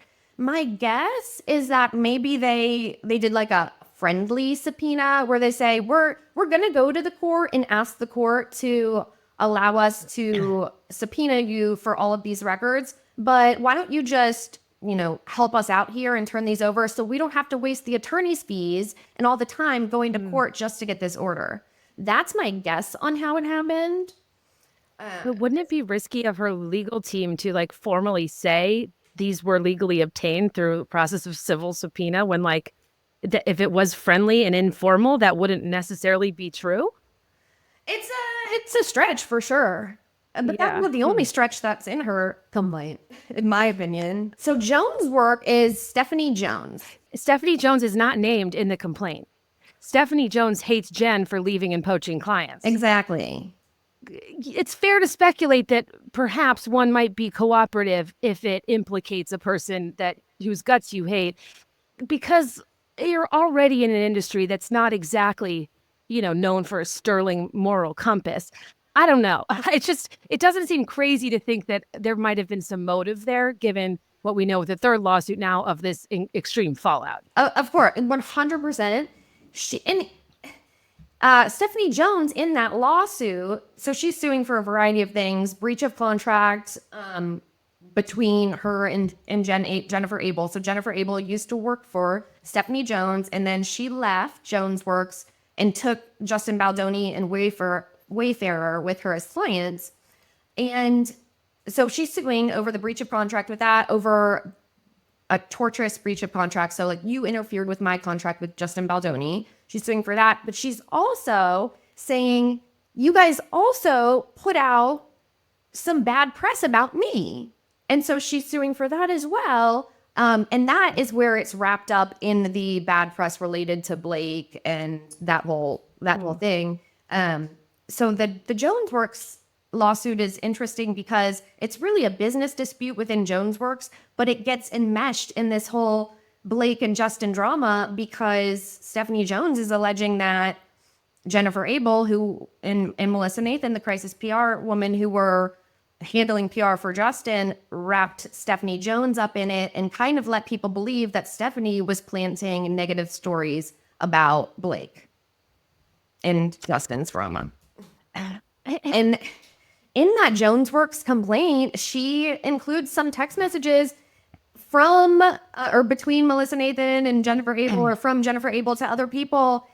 And she's talking shit about Justin Baldoni, who's now her client. So, I mean, right. And obviously there's not, whenever you're in a lawsuit and discovery comes out, there's always going to be some bad piece of discovery on each side. Something you don't want to get out. There's going to be a bad email. People are sarcastic in emails and they might not mean the words that are on the email, but it's going to come out anyway. And filing this lawsuit, she's definitely opening herself up to that. But I think in her case, she's doing that really more so because she thinks that her reputation has just been completely tarnished because she feels like she's being blamed for all of these negative press stories, which in my mind, when I was first reading it, I wasn't really thinking that Jones Works had anything to do with it. No. So it almost feels like she's inserting herself, but I think in her mind, she really thinks she has to defend her own reputation. And she's also pissed because they stole her clients.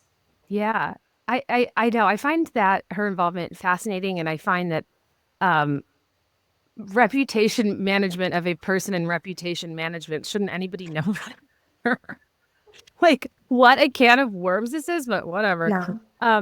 Do you know, is there any reason why these lawsuits would have been filed on the same day? And if their goal was for like the public to reveal a narrative to the public, like why New Year's Eve? I think, like, is there a reason it was last year? Is there a reason it was all the same day? Like anything with the date or just coincidence? I think it's trying to beat the other party to it. Yeah. I think everyone was kind of starting to realize, oh, Blake's initial complaint from that New York Times article, that wasn't really a lawsuit. So she didn't really file a lawsuit. I think people were starting to understand that. And I think on Justin's side, he's like, we've got to do something because everybody has seen Blake now. I think it was kind of competing with each other. We need to get ahead of this. And so that's why it happened on, that's why Justin and Blake's lawsuits were both actually filed on New Year's Eve. The Jones Works one was actually filed earlier. It was filed on Christmas Eve. But that, that's also interesting with the timing of the New York Times article and Blake's complaint. Could evidence be used from one case? Like, could these different cases affect each other's discovery processes? Yeah, so they're also related. That a lot of the discovery they'll be asking for in each of these lawsuits is going to be a lot of the same thing. So there's going to be a lot of redundancy. There's going to be a lot of crossover. In one lawsuit, if something isn't turned over that they receive in another lawsuit, then they'll know that it exists. But I don't really see any issues there. I think the more interesting part of this discovery process is really what is going to come out. They're going to have to ask for all of these internal conversations, everybody's text messages. I mean, the allegations are so detailed, and the way these people seemingly interacted based on what I've seen in these complaints is, a lot by text messages, a lot by, so a lot is going to come out. And in terms of discovery, it'll probably be a lot of the same stuff in each case. And whether some stuff in one case can affect another is definitely possible. There could be a ruling in one case that could affect another case, but that likely won't be till down the line. Okay. So, in my opinion, these the filings seem written for like public consumption as much as they are legal proceedings. Is that fair to say? Oh yeah, definitely. I mean, they're juicy. I think the internet will tell you that, that there's a reason everybody's talking about it, because we're not used to getting this inside information about celebrities like this. And especially when it's such personal claims and or allegations related to sexual harassment or breastfeeding or whatever the case may be. I mean, it's kind of interesting how the similar, I mean, when it comes to these documents or a press release or a campaign you're running, it's just all about positioning, right? And I think that the optics of legal filings makes it seem like, it's just a straightforward process, and this context is necessary for the damages I want to pursue and the accusations I want to file. When really going through both documents, there's so many ancillary details that I'm like, is this related to the ultimate thing you're claiming? It seems like a lot of context that doesn't really, does more to paint a character and they want the public to be able to ascertain a certain motive from that information for why they would do the thing that they're accusing them of, because there's not a lot of evidence right now or that we have access to. So it almost seemed like an effort to convince us that, they could be capable of this type of thing, even though we don't have a ton of concrete information at this time. Because Blake's complaint, the people that were directly implicated were the PR people. The closest Justin got was them saying he said the things he wanted to do to her, and him sending that one weird Hailey Bieber thing that I still don't understand. And he actually didn't come across in the PR text looking that bad. He looked bad with the obviously sexual harassment claims, the different weird behavioral stuff ranging from like discomfort of talking to your dead dad to what seems like genuine harassment from her perspective. But like in his counterclaim, he didn't really address any of the character stuff. And he mostly focused on more ancillary context that wasn't even part of hers, which is about the downfall of their creative collaboration and what he considers a hostile takeover. Mm-hmm. So it's just like this inception of a smear campaign that seems to be like currently it's being combated by like kind of two smear campaigns that are just more transparent. Because you know what I mean? I just think the whole thing is turned into something really weird and ironic.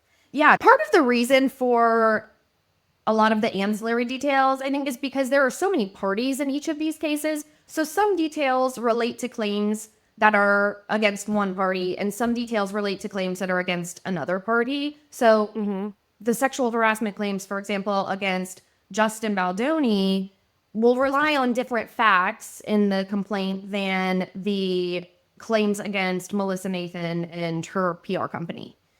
Mm-hmm. So there's some reason there for those facts to be in the complaint. But I think that you're hitting the nail on the head here with the way that both of these complaints have been written is really creating this narrative. I mean, it's almost like a movie. They're almost creating this screenplay in itself, drafting it and putting it out for the public, because if we go back, that Johnny Depp case really changed things. Mm-hmm. And I see that because typically we don't have access to these kinds of workplace disputes between celebrities. When Amber Heard came out, and that wasn't really a workplace dispute, but when she came out and had the article in the Washington Post, and Johnny Depp took it upon himself to sue the Washington Post on a defamation claim for a famous person, which is notoriously hard to win because you have to prove actual malice. Right. But the way that case went forward and everything that came out, and I think the way that the complaints were written, the way that everything was presented in the media, the amount of people that got on board with the case, it really changed the law in Johnny Depp's favor.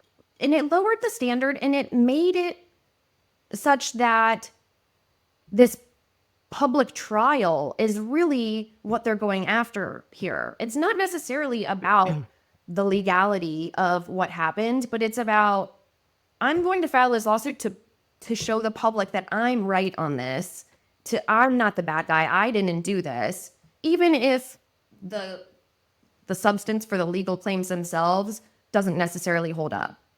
So I don't necessarily think that either party is filing these lawsuits to win the lawsuit, but I think that they're filing them to win in the court of public opinion.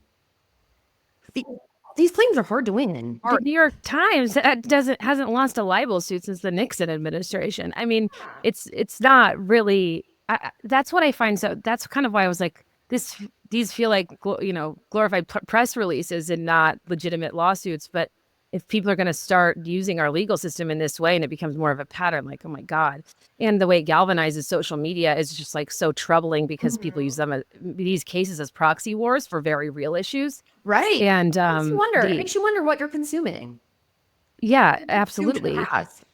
And what I wish would make people pause about reading these documents is not necessarily like who's right, wrong, who's believable or not, is that your opinions, how do you even know they're your own? Yeah. How do you know you're not being manipulated? And I think the thing we need to be digging into and talking about more is this concept of astroturfing, planting fake grassroots campaigns to destroy somebody's image digitally in a way that's untraceable. Yeah. Or, and understand, like, is that the thing that's going on? It's hard to quantify what's a bot, what's legitimate, what's organic, and what's just a function of people being content creators being rewarded by, the extremities that the algorithm favors, and the issue of social proof, where the more we see something, we're going to assume that it's true, but we forget that we're in algorithmic warfare that's serving us more of the same stuff. Yeah, exactly. And when it comes to the legality of bots or how to even police that, I mean, how do you police it?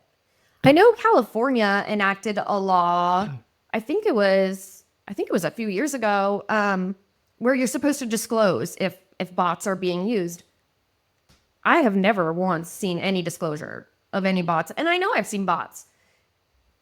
I mean, it's such a hard thing to police. And in terms of, if you're thinking of like a defamation claim, for example, if I went on TikTok and I said, Jane Doe did this, Jane Doe hurt my dog, and Jane Doe didn't do that, well, maybe she has a defamation claim against me. If a bot is planting a seed for somebody else to then take and form their own opinion with, where's the line there? Because there's no actionable claim against a bot. Or a seed that they planted. Maybe if they made a specific statement that was false and that whoever was controlling the bot knew it was false, I mean, maybe you'd have a claim against that person at some point, but it's a losing game at this point.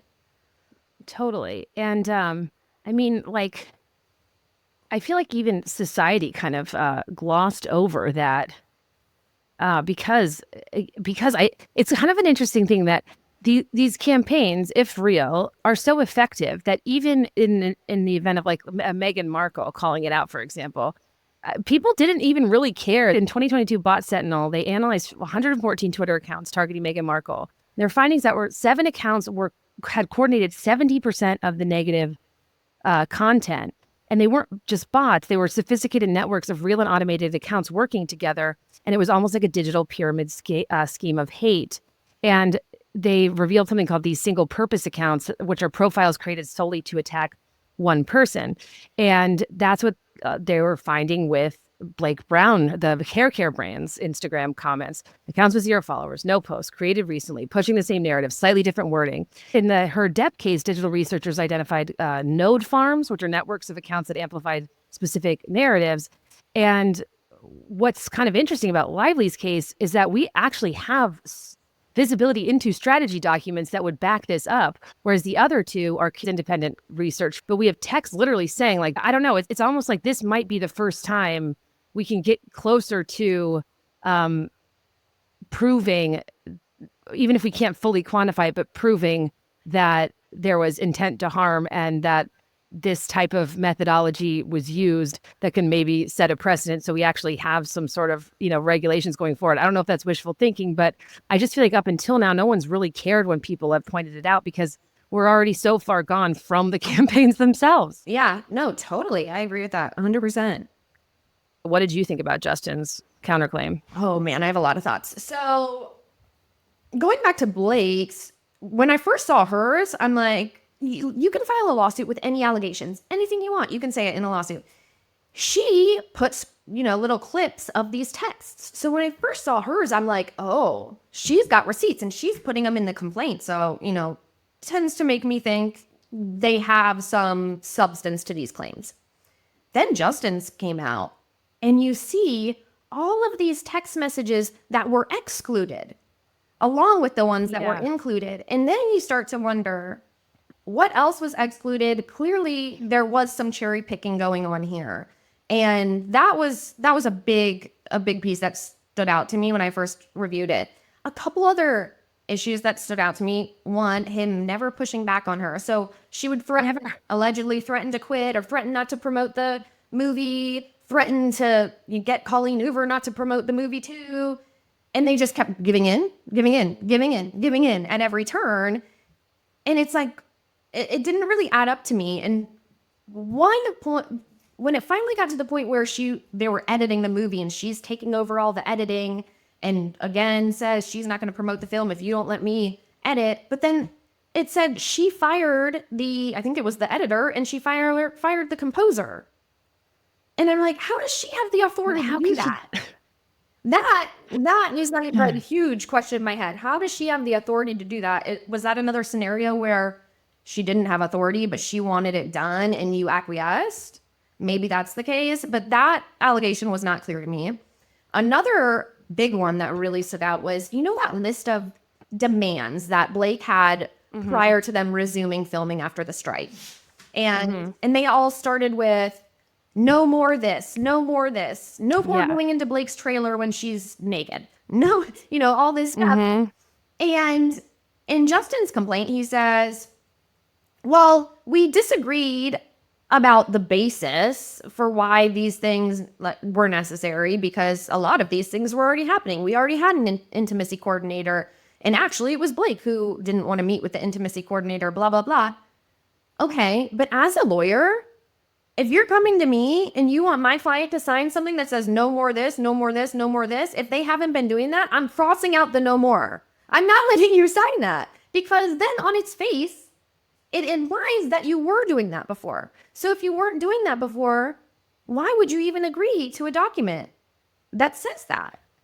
Didn't his filing say something like that? That he was presented a list of claims that were not real? So, yeah. But he still signed it? They still signed it. For people that have entertainment lawyers and teams out the wazoo, like that type of carelessness is pretty hard to believe. Exactly. And I find it hard to believe that any attorney would be like, well, that's not really right, but go ahead and sign it anyway.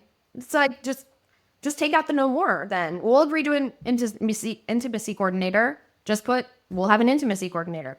I won't go into her trailer. Just put, don't go into her trailer instead of no more going into her trailer if it wasn't really happening. It's bizarre to me. That really stood out. I have questions about that.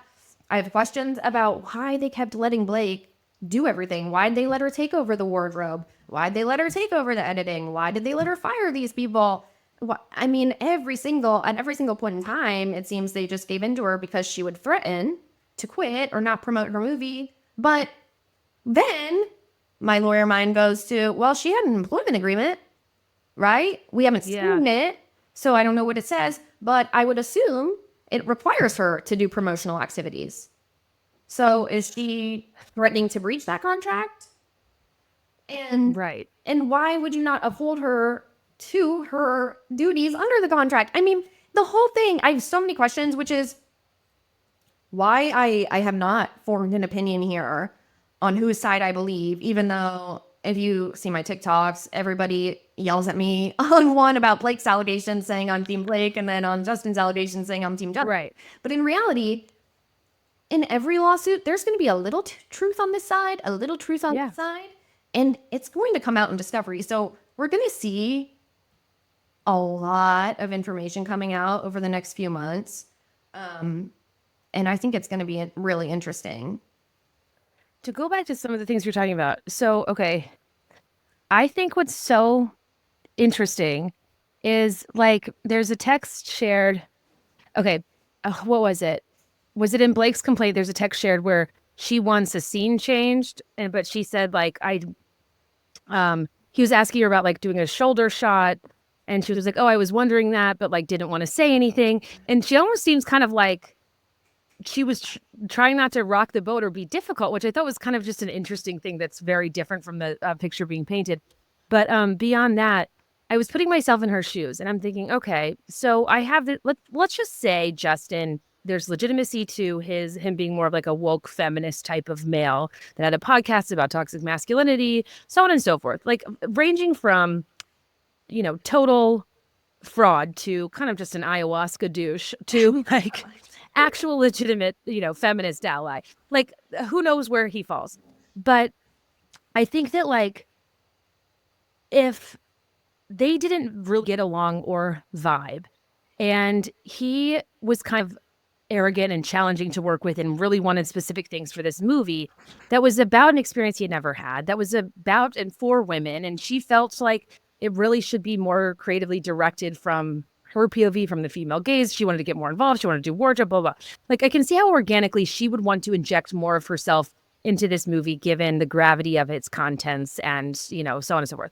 I can see her slowly but surely getting more involved. He never pushes back. Mm-hmm. If you offer to contribute and your contribution's accepted, is that a hostile takeover, or is that a permitted level of involvement that would make you think you're a valued contributor? Exactly. Is part of this resentment being placated and allowed to do all of this stuff, and then at the very end be like, we never wanted you here, we never wanted any of this, we're not going to sign a letter that co-signs your eligibility for this specific type of producer credit, not because she didn't do the work, but because nobody told her that she was doing something wrong. That's like a really favorable take. But I don't understand why at every turn, it was almost like kind of pathetic to read, to be like, and then she did this, but we didn't want to worry about it. Then she did this, but we wanted the movie to get out on time. And I'm like, dude, man bun, like have some, like, what are you doing?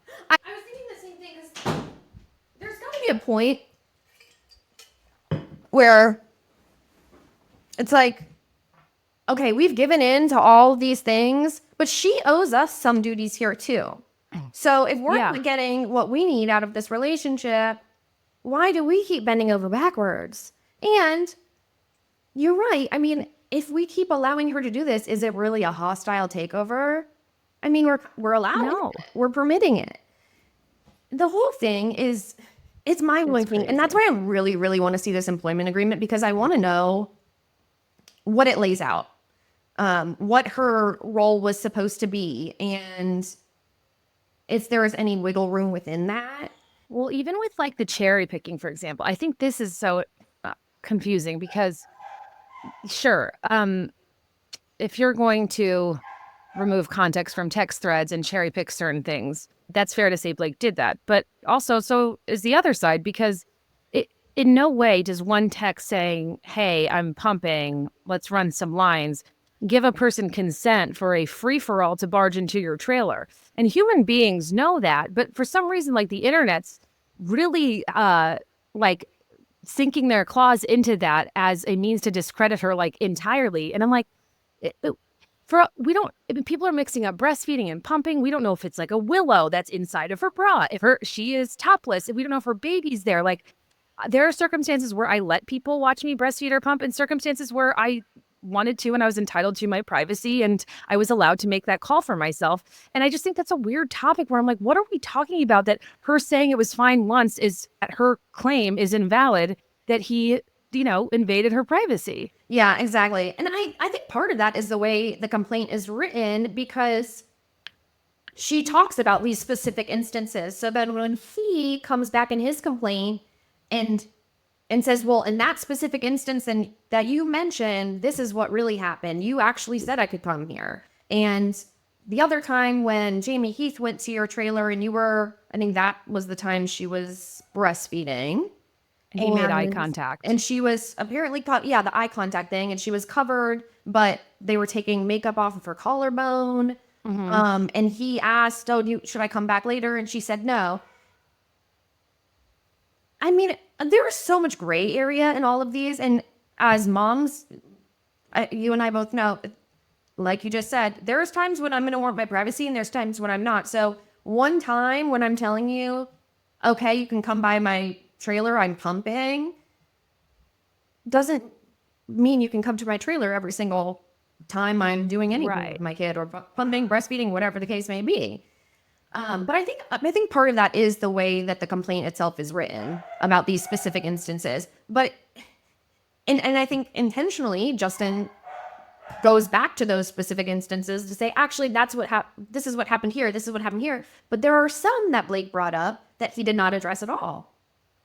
And I'm trying to remember off the top of my head. I was just thinking about one, and now I'm blanking. I tried to make a Venn diagram, but it was really hard. It's so hard because there's so many. Like these 87-page complaints kill me. So what he did address was the weight comments, and he claimed safety concerns that the PR campaign was reasonable, like damage control and defense, and not retaliatory. He didn't address. He claimed to speak to her dead father, gratuitous sex scenes, improvised or unwanted kissing. He discussed that showing her the graphic birth scene was, for creative direction of the scene. But a lot of I think the more damning thing would be the improvised unwanted kissing and the gratuitous sex scenes and the orgasming bit and all of that stuff. That it's would you advise somebody to intentionally dodge that and distract with what you can discredit, since it's ultimately going to be a he said, she said? When you're filing these complaints, you're not going to put in every single fact, and you're not going to address the things that aren't good for you in the complaint.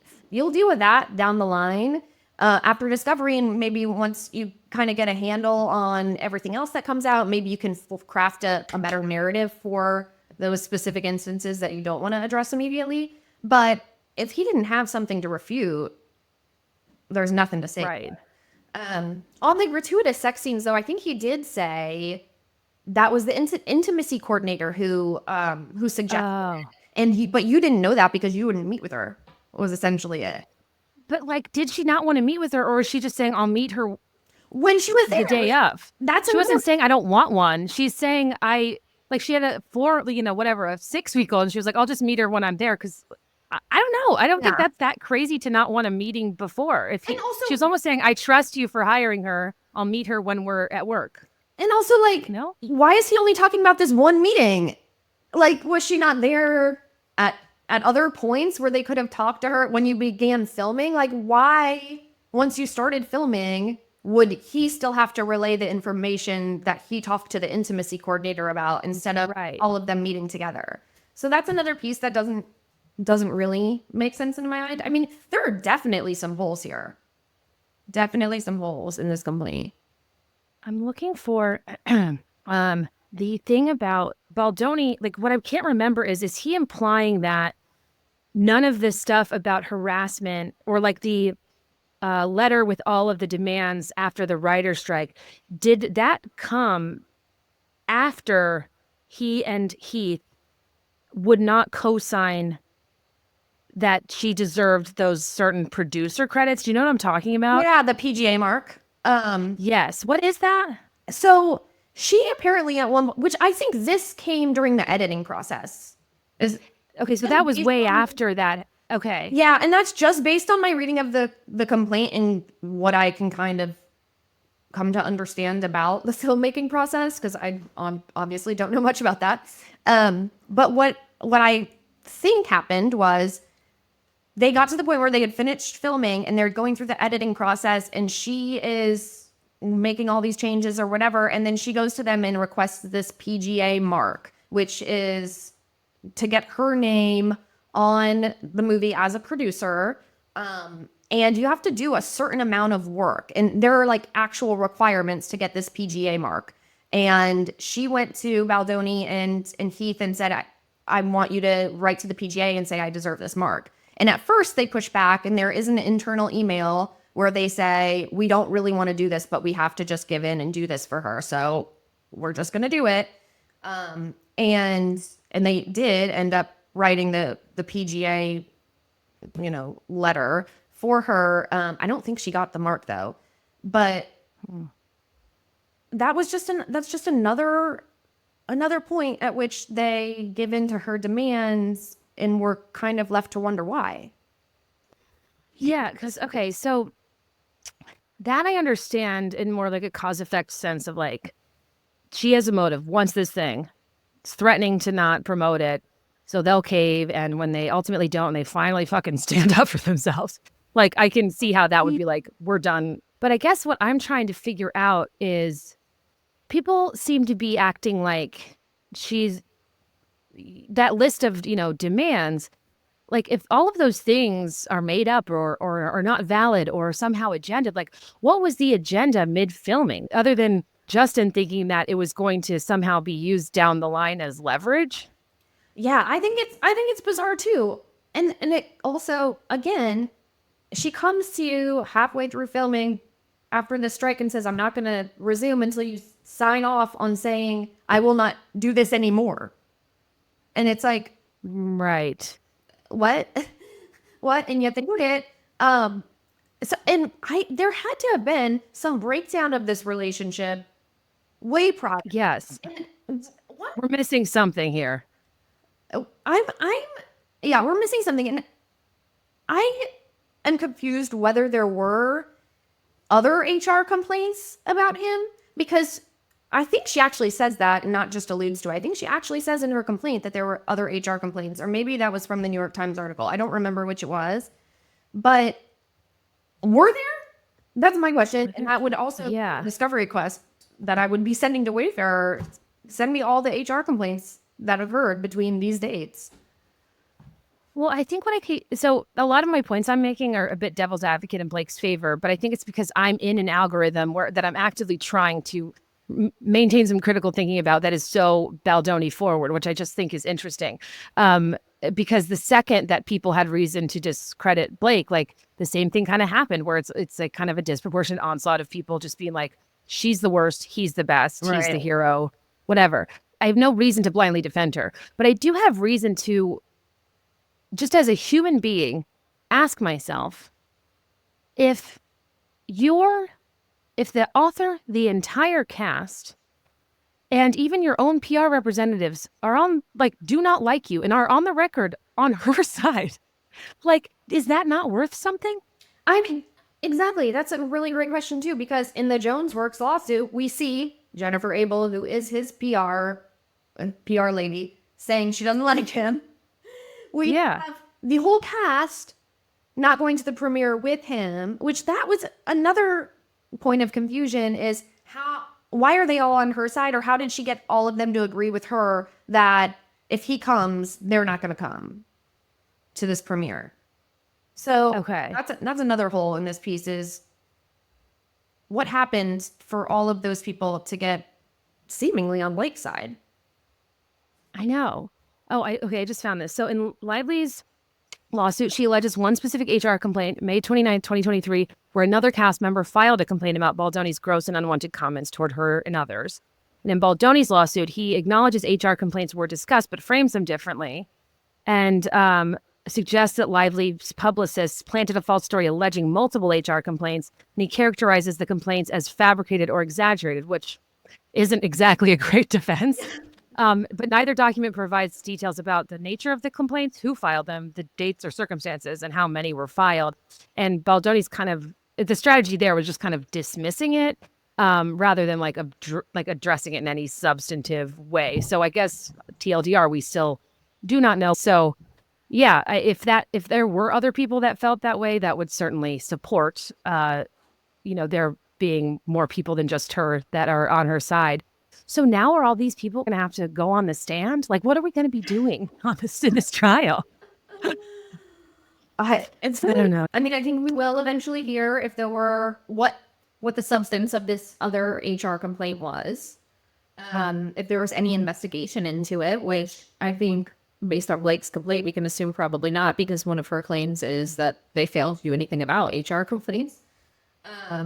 Right. But I think that will be an area that we will get some more information on as we get into discovery. So that speaks to the sexual harassment claims. But like, But I think the thing that is kind of getting left out of a lot of the social media dialogue is like, I mean, even if he discredited some of the, things she said, we still have a quote that says, "We can bury anyone, but I can't write that to him." Imagine if a document saying all the things he wants ends up in the wrong hands, and them saying that they're untraceable, them seeming like they are kind of untouchable and this shit never gets out. And it's pretty obvious that they would already have a protocol in place to never, ever have their client be saying much of anything in writing. Right. And don't you think that that's like, the Blake complaint is just so damning toward the PR people. And Justin does not address that part other than to say it was damage control. But it's hard because they're like, we don't necessarily have specifics. We just have a few comments that would imply there was a plan to do things and then his response had text that would suggest that he was like, "This isn't us, is it? This guy wouldn't do that, would he?" But they still brought in somebody that could do that, and he was discerning between what was and wasn't them planting stuff. So he kind of implicated himself. It makes you wonder. Because you're exactly right. It's fascinating to me. The whole concept of using these bots to plant these stories or plant little pieces of things that people can then catch on to, being the basis for these lawsuits that are, we could say, trying to flipping the internet on its head, because it's all anybody's talking about, right? Or at least all I'm seeing on any of my timelines. It's really interesting to think of this shining a light on something the general public maybe didn't understand if it's actually happening, which is crisis management evolved from the days of no comment, never complain, never explain, to like sophisticated digital warfare. I'm interested if this will explain like other situations with takedowns. I'm just curious how courts are going to view social media campaigns and manipulating the algorithm. Like, it's not illegal. Like, is it even going to matter? I don't know. I mean, it definitely goes to the narrative of the entire case, right? I mean, if there's going to be a document trail. We're paying some company. What is this company actually performing? You're right. There has to be. But in a normal case, when we're doing discovery, I'm going to butcher explaining this because I am not a tech person by any means. But you get all of this metadata, so you're able to see, what time the email was drafted, if there were revisions to the email. You can select all of these different data points, whatever you want to learn. And that's also part of the discovery process. You agree with the other side on how you're going to present all of this discovery data. But you can get so much information. So there's going to be information that comes out about these bots. I just don't know. I don't know enough about how that works to know what that kind of tangible information will be. Yeah. There's going to be something. There's going to be a paper trail at least. And then, if we have nothing on paper to look at, then it's going to be testimony from the people that were hired and testimony about what their services are, what exactly they did for Justin or for Blake or their respective PR firms, who was hired, what are these bot accounts that were used, how did you find the bots, how many were there? I mean, the discovery is going to be a lot. A lot. There's so many questions. The lawyers are so confident. Like Blake's lawyer was like, "We look forward to addressing in detail every one of Justin's claims in court." And like, even just seeing it, because part of me was like, is there a part of you that, like, as a mom, as a human, like, you just don't want this energy in your life, and you just be like, never mind, this turned into something that I didn't want. That's literally why I quit litigation. Yeah, but like, I guess maybe you can't back down at this point, like, because from her statement was like, I hope I'm, something like, I hope I'm shedding light on like how these, digital destruction campaigns work and how harmful they can be. And she seemed to be like focusing on like, that was the crux of it and not necessarily the harassment. And I almost think that she was trying to make an example of this because they probably know that they can dig up some dirt on the orchestration of it that might set a precedent for people being able to do this. But I don't think, I wonder if she was prepared for her character assassination, the hostile takeover narrative, if she even knew all of that was how they felt. Yeah. And so I wasn't sure how she would respond to that, but seeing that the lawsuit, I guess, is this normal to say at the top, like it says jury trial demanded? Yeah, that's normal. Okay. You have to, So, if you want a jury trial, you have to ask for it. but the Depp case was weird in that he purposefully filed in DC because it can like be live streamed, right? But in New York, like it's not going to be. So different courts have different rules on whether external media is allowed in. In federal court, they don't allow any. So Blake's case that she filed against Justin in federal court, we're not going to see any room there. I don't know off the top of my head what the rules are in California. So there's potentially we could see something come out of Justin's case against the New York Times. Yeah. But that case is going to go, I think, we're not going to get into discovery in that case as quickly as we will in the Blake Lively New York case, because Justin has another hurdle to overcome in this case against the New York Times, because they can file an anti-slap motion, which is another way for them to get the complaint dismissed and kicked out that you don't ordinarily have. So after a lawsuit is filed, the defendant has to file an answer, or they can file a motion. And at that stage, there are certain motions to dismiss the case that you can file, but they're based on a lot of procedural things. So if it's not in the right venue, so if you have no reason that this case should be in California, but it's in California, you could file a motion to dismiss because it's not the right venue. That's not going to be the case here. If the court didn't have jurisdiction over the parties or over the subject matter, that could be a reason that you dismiss. Or you could even file a motion to dismiss for their failure to state a claim. And at that point, the court looks at those at a motion to dismiss for failure to state a claim, taking the allegations in the complaint as true. And and I'm talking about Blake's case in federal court. So if Justin were to file a motion to dismiss for failure to state a claim, they would look at her complaint, take all of the allegations as true. That means all of those text messages in there, the snippets, even though we know it's not a full snippet, or even though we know she said on this one occasion he can come to her trailer because she's breastfeeding. We're taking every word she says in her complaint as true, and then deciding whether her claims still fail. Because if they still fail, they're failing on a legal basis, not on a factual basis. So a legal basis could be like a statute of limitations. So it's too old. This case is too old for you to file it.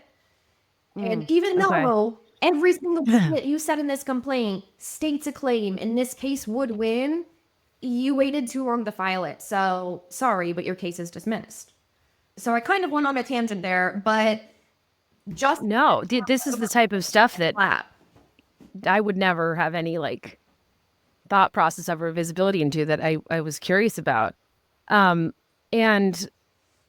this is like so irrelevant, but I wrote it down, just wanted to ask another person. Do you feel that it is a bit confusing in Blake's documentation how the texts look? Because it's not how texts look to say from to priority, to have that timestamp. And they almost like they almost put it like they copied and pasted text onto like a shape, in Microsoft Word that looked like a text box. And I'm like, so if they did that to just like consolidate and show things that were true, can you technically say they were doctored? Because visually they were, even if like verbally they weren't. They just look weird. They do look weird. I wonder if they were, from the phone company. Well, I wonder if they were actual texts or if they were like on a messenger app or something like that. I mean, they could have been things like that. But no, because Justin would show context, and it was like his were screenshots of a text thread. Oh yeah, and theirs look like So that's something that I just think is generally weird and doesn't necessarily help the cause. But sorry, I just cut you off. No, that is generally weird. I didn't even pick up on the fact that they look different. And it could have, maybe they were formatting it that way to make it clear in the complaint who they were from, so they were all right in the same spot. But before any of this will actually make its way into actual evidence in the case. It'll have to be admitted into evidence. And part of doing that means you have to authenticate it and prove that it's true. So they would have to have the people who were involved in those text chains look at it and say, yes, that is a true and accurate copy of the text message on that day. Oh, okay. Interesting. Yeah. So I forgot about this part, and it's really the astroturfing and the bots. They do kind of, they say they retain subtractors, a Texas-based contractor named Jed Wallace to create, seed, and promote content that appear to be authentic on social media platforms and internet chat forums. The Baldoni Wayfarer team would feed pieces of this manufactured content to unwitting reporters, making content go viral in order to influence public opinion and thereby cause an organic pile-on. To safeguard against the risk of Ms. Lively ever revealing the truth, the Baldoni Wayfarer team created, planted, amplified, and boosted content designed to eviscerate her credibility. Anyway, so I'm like, oh, I need to be deep diving Jed Wallace. Like, who is this person in the because they don't show evidence of Jed Wallace. They just name him and say that happened. So I'm dying to know what they actually have. There's so much going on. Oh, Jed. Jed is one of the plaintiffs in Justin's lawsuit against the New York Times. Which isn't he is. Yeah. But I mean, if you think about it, we want to know, okay, we're going to if I'm Blake Lively, I'm sending discovery requests to Jed to figure out who did you hire, what seeds were planted, what exactly was said to them, produce every single email communication with any third party between this date and this date regarding Blake Lively. Produce every single text message between this date and this date regarding Blake Lively. Regarding Mr. Baldoni, regarding it ends with us, regarding, like the most, right. You don't want them to be overly broad because they can object to that. But I mean, you're going to ask for every single thing under the planet. Who did you talk to about this? When were you hired? Who did you hire to perform the services on behalf of, Yeah. Well, and did you see that Brian Friedman said, I think it was like yesterday or the day before, who's Baldoni's lawyer, that Justin very soon is planning to directly sue Blake as well? Yeah, I saw that he said there are going to be more lawsuits coming, which I think that was everyone's initial question when you sued the New York Times was, why aren't you suing Blake? But if we think about it, Blake talks about things that he did. She talks about things that made her uncomfortable. She talks about this whole scheme, but if she wanted to file a defamation claim, or if he wanted to file a defamation claim against her, like he's filing against New York Times, what statement did she make about him that was false? I don't know. I don't either. Yeah, right. When I first read through it, I thought, oh, this will be interesting to see like how a court would perceive what constitutes as like generalized discomfort versus what is, legitimate harassment, because there were compounded a lot of things painting a certain picture that are very inappropriate, but it wasn't like anything that would be like defamatory in a big way. But my assumption was the reason that he went after the Times was to like air his side of the story without the optics of targeting his accuser. Because if he's this, feminist ally he says he is, like, that's really not a great look. But if he's going to, like, I guess that's not the case at all. Yeah, the only things that Justin said are false is that he says it's patently absurd that the birth video is pornographic. There was no consistent pattern of inappropriate behavior. He's basically denying to attempt to create an uncomfortable work environment. He said he always worked through the intimacy coordinator. Like he doesn't deny claims ever, actually. Now that I'm looking at this, he provides specific contextual counter narratives that reframe. So you're absolutely right. I think he's going to have an uphill battle I'm assuming that a defamation claim is what he would want to file against Blake, but just based on the fact that that's what he filed against the New York Times. But I think he's going to have an uphill battle with that because he's also a public figure, which means to win any defamation claim, he has to prove actual malice. That means they knowingly said something false about me and intended that I'm harmed from it. And in the context of what Blake has said so far, I don't think that she's made any statements that would be an actionable Right. claim for him. At least none that I've seen at this point. But there could be some. Or none that we can remember because this is so much goddamn I know. information. I mean, yeah. Anyway, no, Two models thank you for like recently. bearing with me as I was just making sure I went through some stuff I wanted to go through. There are endless things I could ask you, but I think I just ultimately think that if you really read both things in detail and just don't have your take be an amalgam of other people's takes, you're fed by an algorithm. Both parties demonstrate very complex motivations. And the maybe biggest tragedy of all is that the film's message about domestic violence is still secondary to personal conflict and still being ignored. And that's like the real tragedy, I think, in all of this. I think that like it just showcases a ton of nuance and how collaborative, creative spaces can be. I don't know. It's just like so incredibly layered in ways that I think if you read through it and you can see how it's not as clean as this person's a liar, this person's a truth teller. It's everyone's got their version of the truth and their perception about what happened. And their, all the counterclaims are basically reframes. And, it's, I don't know. Yeah, I mean, I think there's some truth on both sides, I think. And I think that's usually what happens and what ends up coming out. I mean, I think it's interesting. Like you said earlier, her claims against Justin are really about these sexual harassment pieces. But it seems like the bulk of what she's really upset about is this targeted social media campaign against her. Right. And I think it makes me wonder, one, I think that she's pursuing the media campaign piece because that's her bigger part of damages here. She's not from these sexual harassment claims. Is she claiming damages from those? Well, I think monetary damages.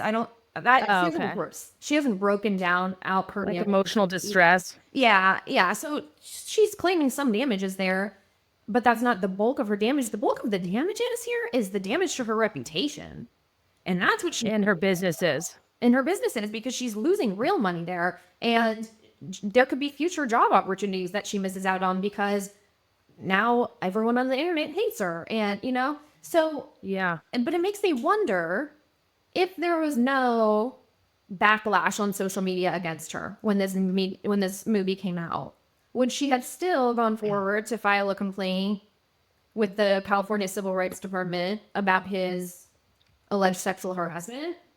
Or would that have been swept under the rug, moved on, next project?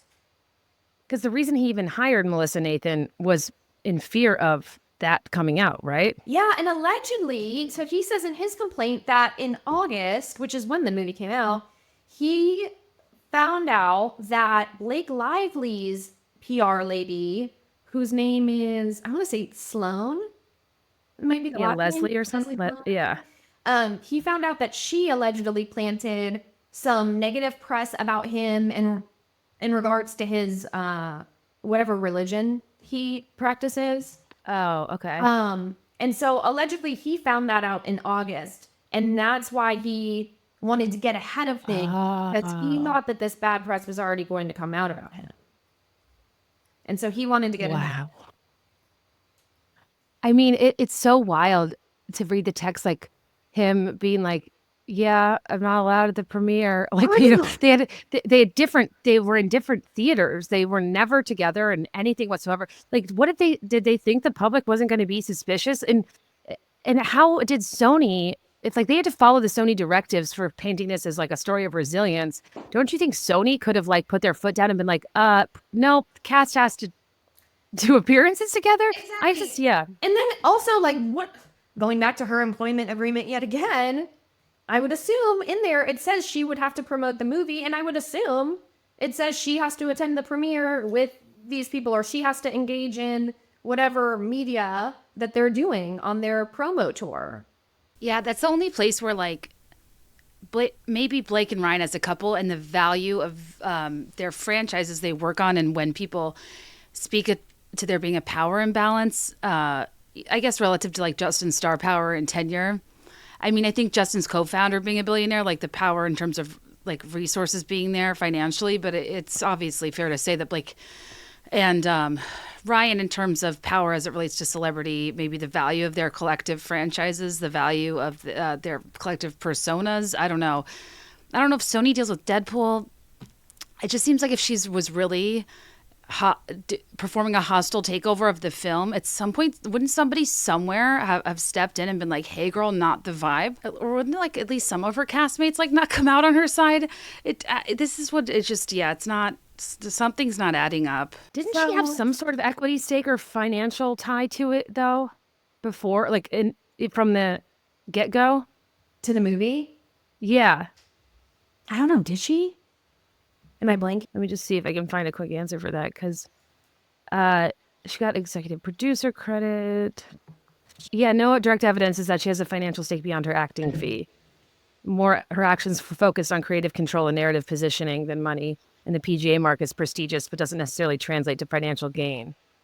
So, yeah, anyways, there are endless things I could talk about with this, but I don't want to take up more of your time because I know we already went out of scope of what I even said we would talk about.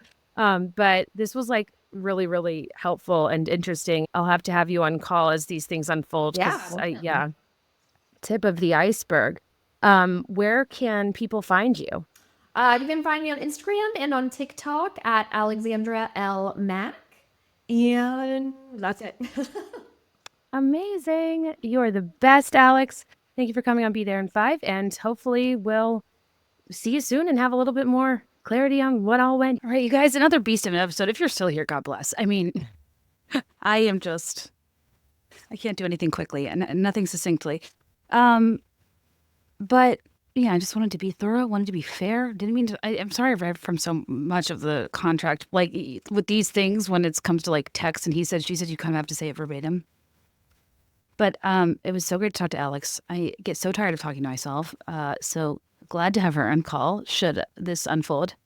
And yeah, I'm always interested to get input of experts. So if you want to weigh in a productive, constructive manner, I've appreciated all of your input. Podcast at BeThereIn5.com.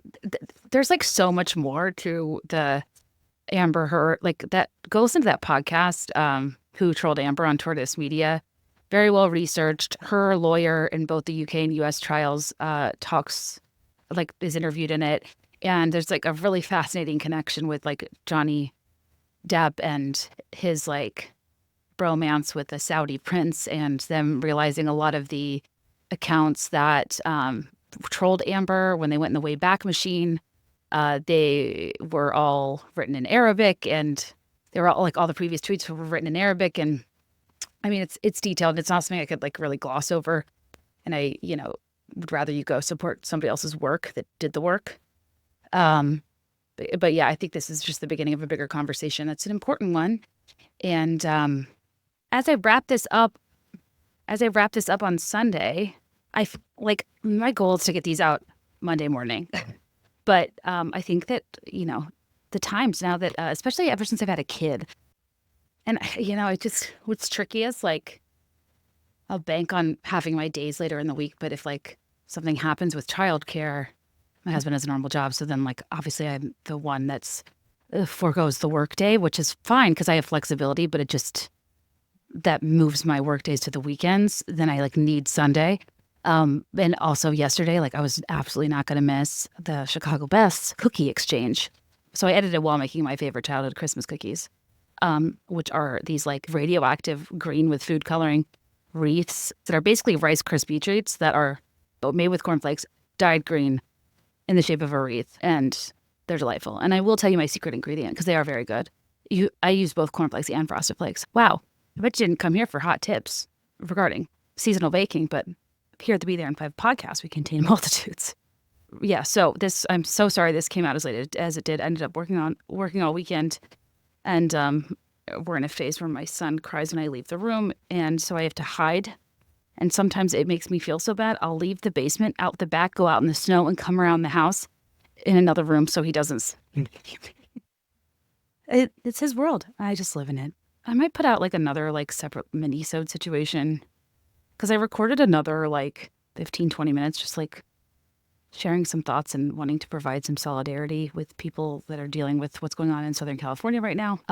I mean, it's kind of inside baseball, but like with deep dives that are really specific to certain topics that I want as part of like an evergreen part of a back catalog. I try not to do the intros that are specific to something going on in real time. Even though this deep dive has to do with something going on in real time, it's also like has to do with a specific topic. So if I go off for like 20 minutes about something unrelated, it's like takes a big share from the episode and puts it at a dangerous over 2.5 hour mark that I've learned over time it is too intimidating for people. But I've like literally, it was hard to even pay attention to this. I couldn't, like, I can't think about anything else. I just am so worried for friends and loved ones. And I know it's just like a devastating long road ahead. And I'll save it for now. But again, we, in the show notes, there's both a form where you can submit anybody you know who is in need, who needs help getting back on their feet, Amazon wish lists, GoFundMe's, whatever, that we can support as a part of the Be There in 5 community. And then there's the spreadsheet as well that is populated from that form. So yeah, that is in the show notes on my Instagram highlight. It's called LA at Kate Kennedy. And as I put this out, Meghan Markle understandably rescheduled the premiere of With Love, Meghan, her show. So like I was so looking forward to as a palate cleanser in these trying times. But I also get that she's already up against a lot in terms of seeming out of touch. And this might not be the best timing, especially because it takes place, I think, probably in the greater LA, Santa Barbara area. Or I guess she lives in Montecito. But regardless, so that was slated in my content calendar for next week, and I was really banking on it. So the next week's episode, real free for all. We'll see what we got. But as always, thank you for being here. Hope everyone is hanging in there, all things considered, and thank you for listening. And as always, let me know your thoughts, and I'll let you know mine. I'll be there in 5, I swear.